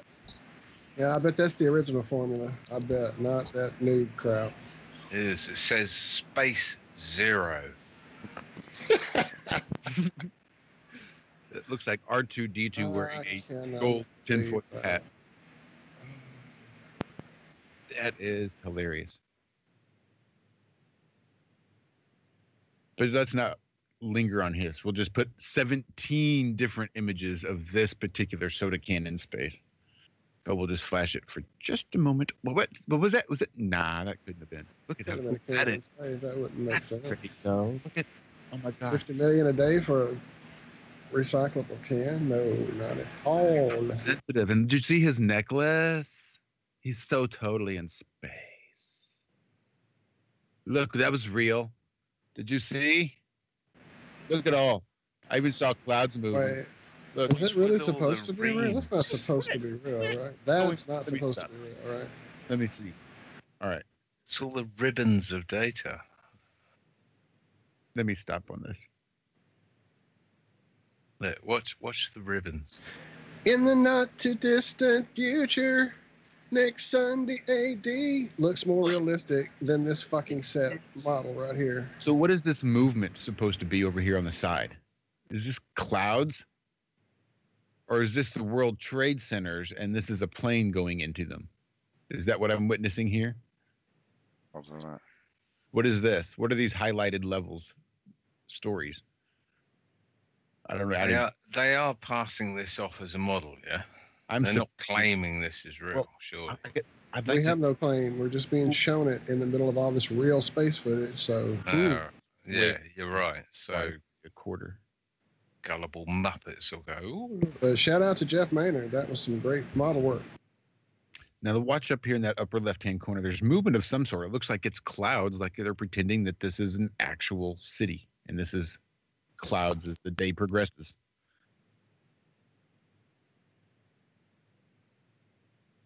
What the light changes as clouds. What is going on over there? It's boats on the river, and it's the shadow on the building. Boats on the, yeah, there we go, Adam. And it's the reflection of that boat on the building because real. Because real. What the ever loving? Well, see, he's on the ISS, so that's not New York. That's probably Sydney, right? Well, the world's upside down there. Look, it was on the bottom bit. See, yeah, and then they just zoom out. Oh, that's definitely Australia. It's the bottom bit. So shout out, Rob. Rob, there he is. I'll be damned. Taking to you, Rob. That your endless blue. They would even try that. Ocean. There's no land on the bottom. There's no land, right? Nothing to be seen. Where's Kevin Costner? He's got to be down there somewhere. So this thing's orbiting every 90 minutes, but I haven't seen a bit of land yet. That light. I guess it could be on the Terminator line. So don't worry, it'll be back. Ooh, look at all the nighttime lights. There's the land. It was just waiting for the lights to go out before they could show us any land. What's with the symbology on his suit? I mean, isn't that the dove of peace? Have no, yeah. I'm really digging this green screen background. It's been sitting the same way since the movie. do as they shout. Dove column. Stick it upside down. Just set it on fire. Columbine. That's all we've done.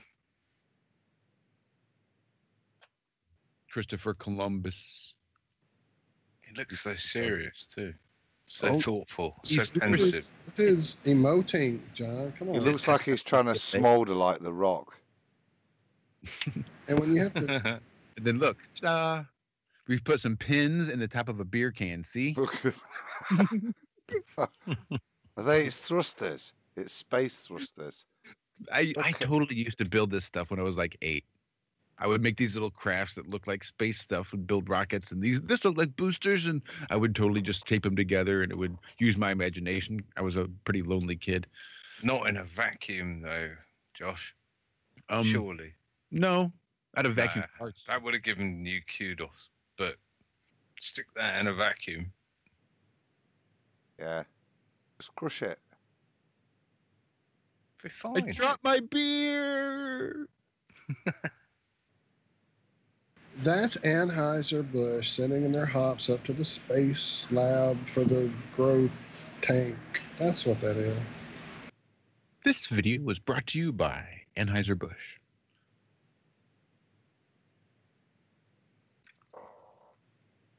St. Louis, Missouri. Is that what it's supposed to be flying over? Look, that's real too. That looks pretty flat. All right, now I think I'm getting it. These have got to be models that he has built in the ISS.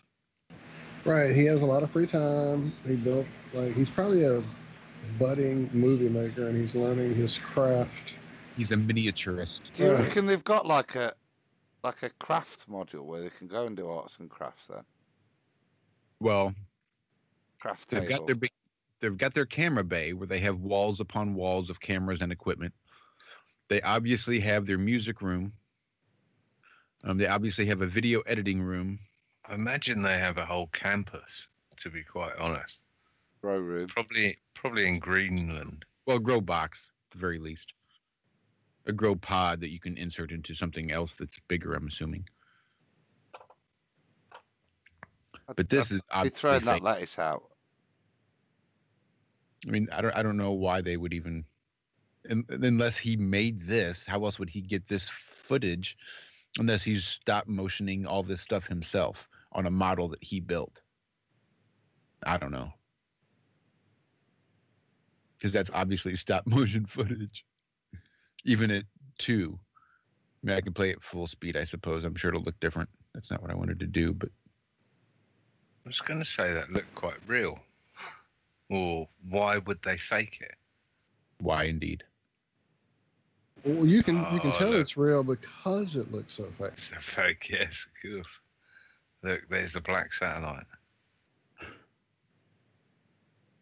I thought that was Nibiru. Bum, bum, bum. No. I know the black satellite anyway. That's it. Anyway, thank you, John. Even at quarter speed, this is still doesn't look like stop motion like those cars did. So he's releasing his hit record and he's asked his buddies at NASA, can I have the best footage you've got? Or what? Or what? I think this is stuff that he shot. I can read it, I guess, if I'm just going to be sick again. Okay. Well, before we wind up, if you've had one pointless video, I'm going to get my pointless video. Ready? Ooh, excellent. Give me a sec. Not there.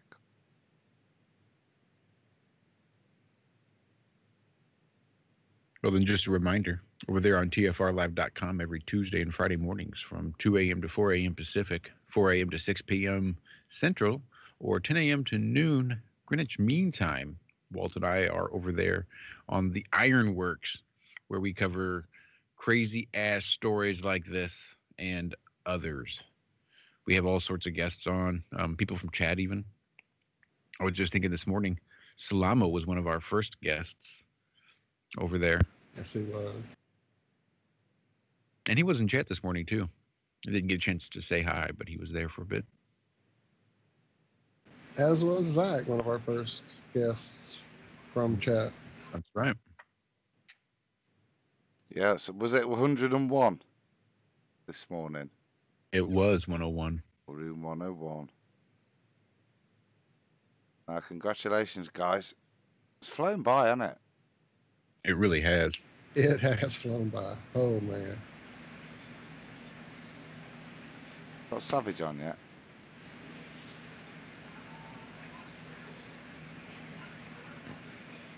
You what? I just posted my video nomination. It's only 20 minutes. Well worth a watch. It's called The Flat Earth and the Ball Onion by My Perspective.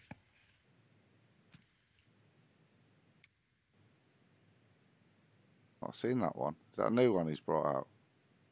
Or one of your old favourites? Mm-hmm. No, it's new. I think it's 3rd of October. That was the best answer, though, John. Is that a new one, or is that an old favorite? Mm-hmm. Both. It was and has become. Right, let me stick this over then, guys. So this is just my pointless video that I just thought was wicked when I watched it. It's called an isochronous curve, and it has a few special properties which I thought are quite cool. as we started with a bit of gravity in relation to gravity in terms of how a ball will roll on it, but yeah, just a pointlessly geeky thing I thought was quite cool. So give me a sec, guys, I'll start it. Oh no, I'll transfer it so you can see first with sound. Can you see it? There's a first. I've pressed the sound button, so we should be good to go. I see it. Right, let's See rock. it. Another Yeah, Aussie I hear tribute. it. Yeah. So another little shout out to Rob. Hope you enjoy this one, pal. There we go, guys. Didn't share sounds, did you? You know, when you go riding your bicycle, its wheels describe isochronous curves. Did you hear that? No. Get lost. Share the sounds. Click the button, man. Unshare. Stop Share again sharing. with sounds.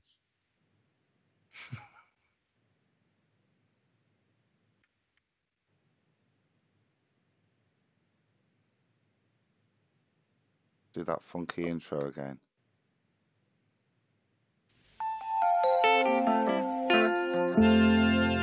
Did you get that? Nope, I don't hear anything. God damn it. Funk the intro. Just get the sound sorted. Don't know. It's just you just have to go again. Why is on? Keep going.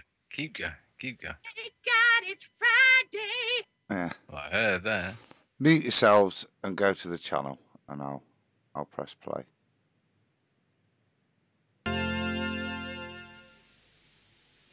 You know, when you go riding your bicycle, its wheels describe isochronous curves. And what does that mean?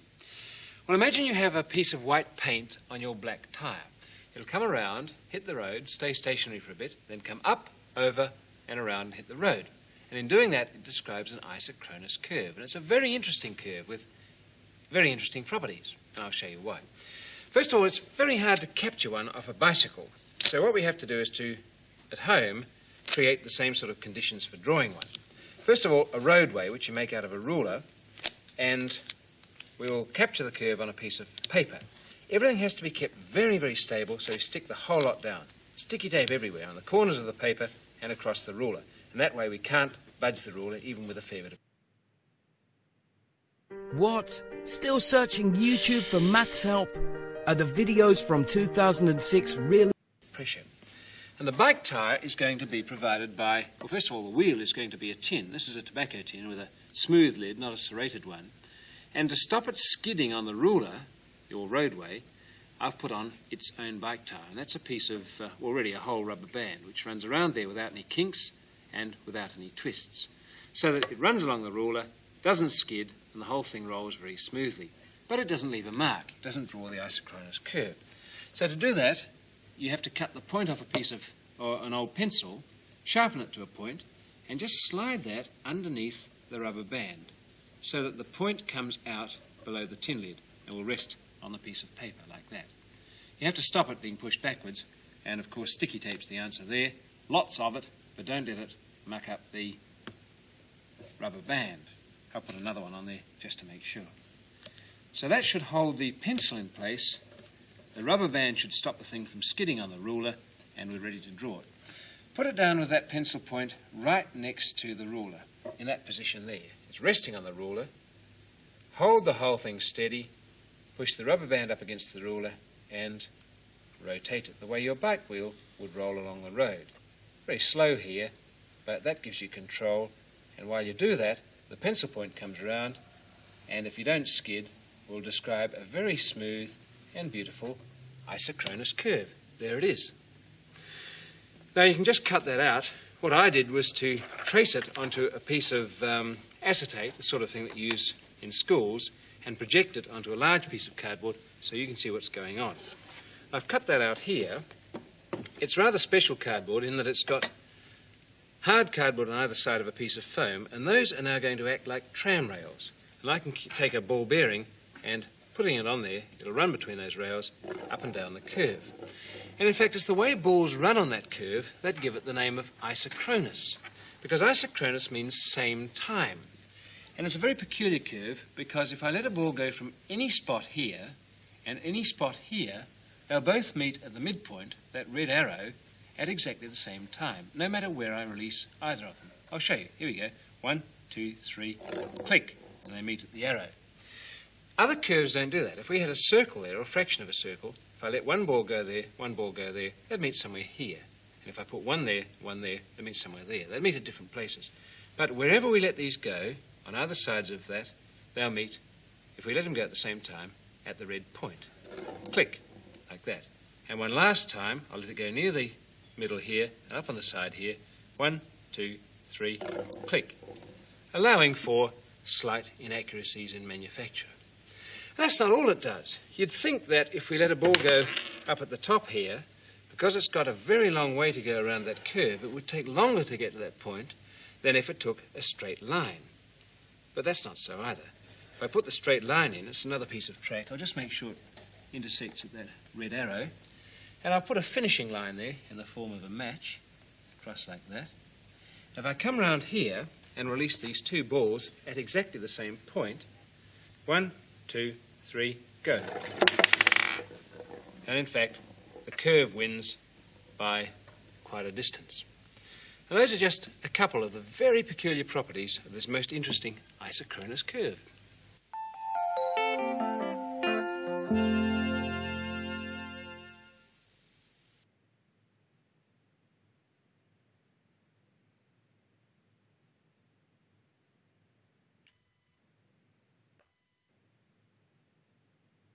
Is that it then?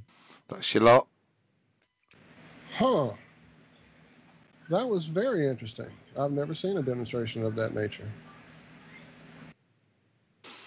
Quick shout out to Alan Holman there in chat. Hey, Alan. Glad you made it back. Glad you came back from your punishment that can't Right. be dished out to you.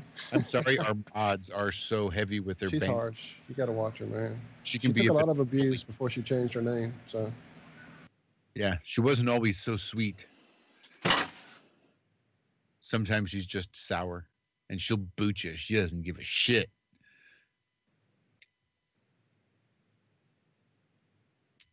I'm famished, guys. I need to go get me some food up in me. Yeah, I reckon it is about that time. Yeah, enjoyed this evening, gents. Well, Yes. I made it to the The end. whole day. Yes, you did, John. You didn't have to time out on us. I did. We did lose Zach, though, damn it. Yeah, damn it. Did we? Zach, are you not? I don't see him. Or No, he's maybe. never been there. He's been on the flat line this whole time. Oh, well, that's why when I checked back, I didn't see him. That would explain it. Are you there, Zach? My bad. Nope, nope, he's not there. It's not there anyway. Oh, well, it was a great day all the way around. Thank you, everybody that was there this morning. Thank you for showing up here and chat with us as well. All the ones who make it back and forth between the two planes of existence of the realm, we appreciate it so much. Yes, we do. I'm actually feeling pretty good. I mean, I'm probably going to go crash here in about 20 minutes. But I'm feeling good right now. Right, once that energy and caffeine runs out, you'll be... Oh, there was... Are you working the weekend or are you off? I'm off. Oh, what's happening? Look at that. Awesome. Monday through Friday. That's what I'm saying. It's Monday through Friday. Hell yeah, that's 6:30. awesome, man. Josh, there was something else I was going to say about that. Where our clocks go back, don't we? So if we're still going to start at 10 same UK time here, does that get you another hour on the rush home on a Friday and make it even less mad? Wait, I'm Does confused. it make it worse? It makes something worse. Normally Really, worse. my head trying to figure out what the fuck you're on about. I know that time change is coming. For you, for I know yeah. it's us first, then you. I think. I think that's it. Are you? That's Or is it you first, then us? I don't know. Don't know. I wish I'd never said anything now. And then if you fall back, that would make it a 5 o'clock start time for me. For what, a week? Like a week and a half, 2 weeks, something like that? Yeah. Not very long. And then I fall back. Just remember New Zealand fall back last week, by the way. And they're going into summer. We're going into winter. I would just conclude that all of this is to screw with your head. That's it. I'm going. Screw with your time clock, everything else. Yeah. Job accomplished. Yeah. I'm going to. I'll see you later. I hate time travel. Are you set, Josh? Sure, I'm always set. Are you set? Take it easy, cousins. Speak to you soon. God bless everyone. Good night. Love you, cousin. I love all you cousins. Love you, cousins. Love you, cuz. I love all your cousins. Thank you, everybody in chat. Again, thank you, thank you, thank you. I'll see you all there. Alan, Constance. Up. And Candy popped back in after she was so mean to Alan. And I'm sure others that are further back that I'm not seeing. Right. But I love you all so much. Thank you all. Thank you all. Love you, Josh. Love you, Walter. Love Thank you, man. everybody. We'll see you right back here next week. 10:20, 4:20. Check it out. TGIF, everybody. Keeping it flat. Iron Rail Media. But have no fear.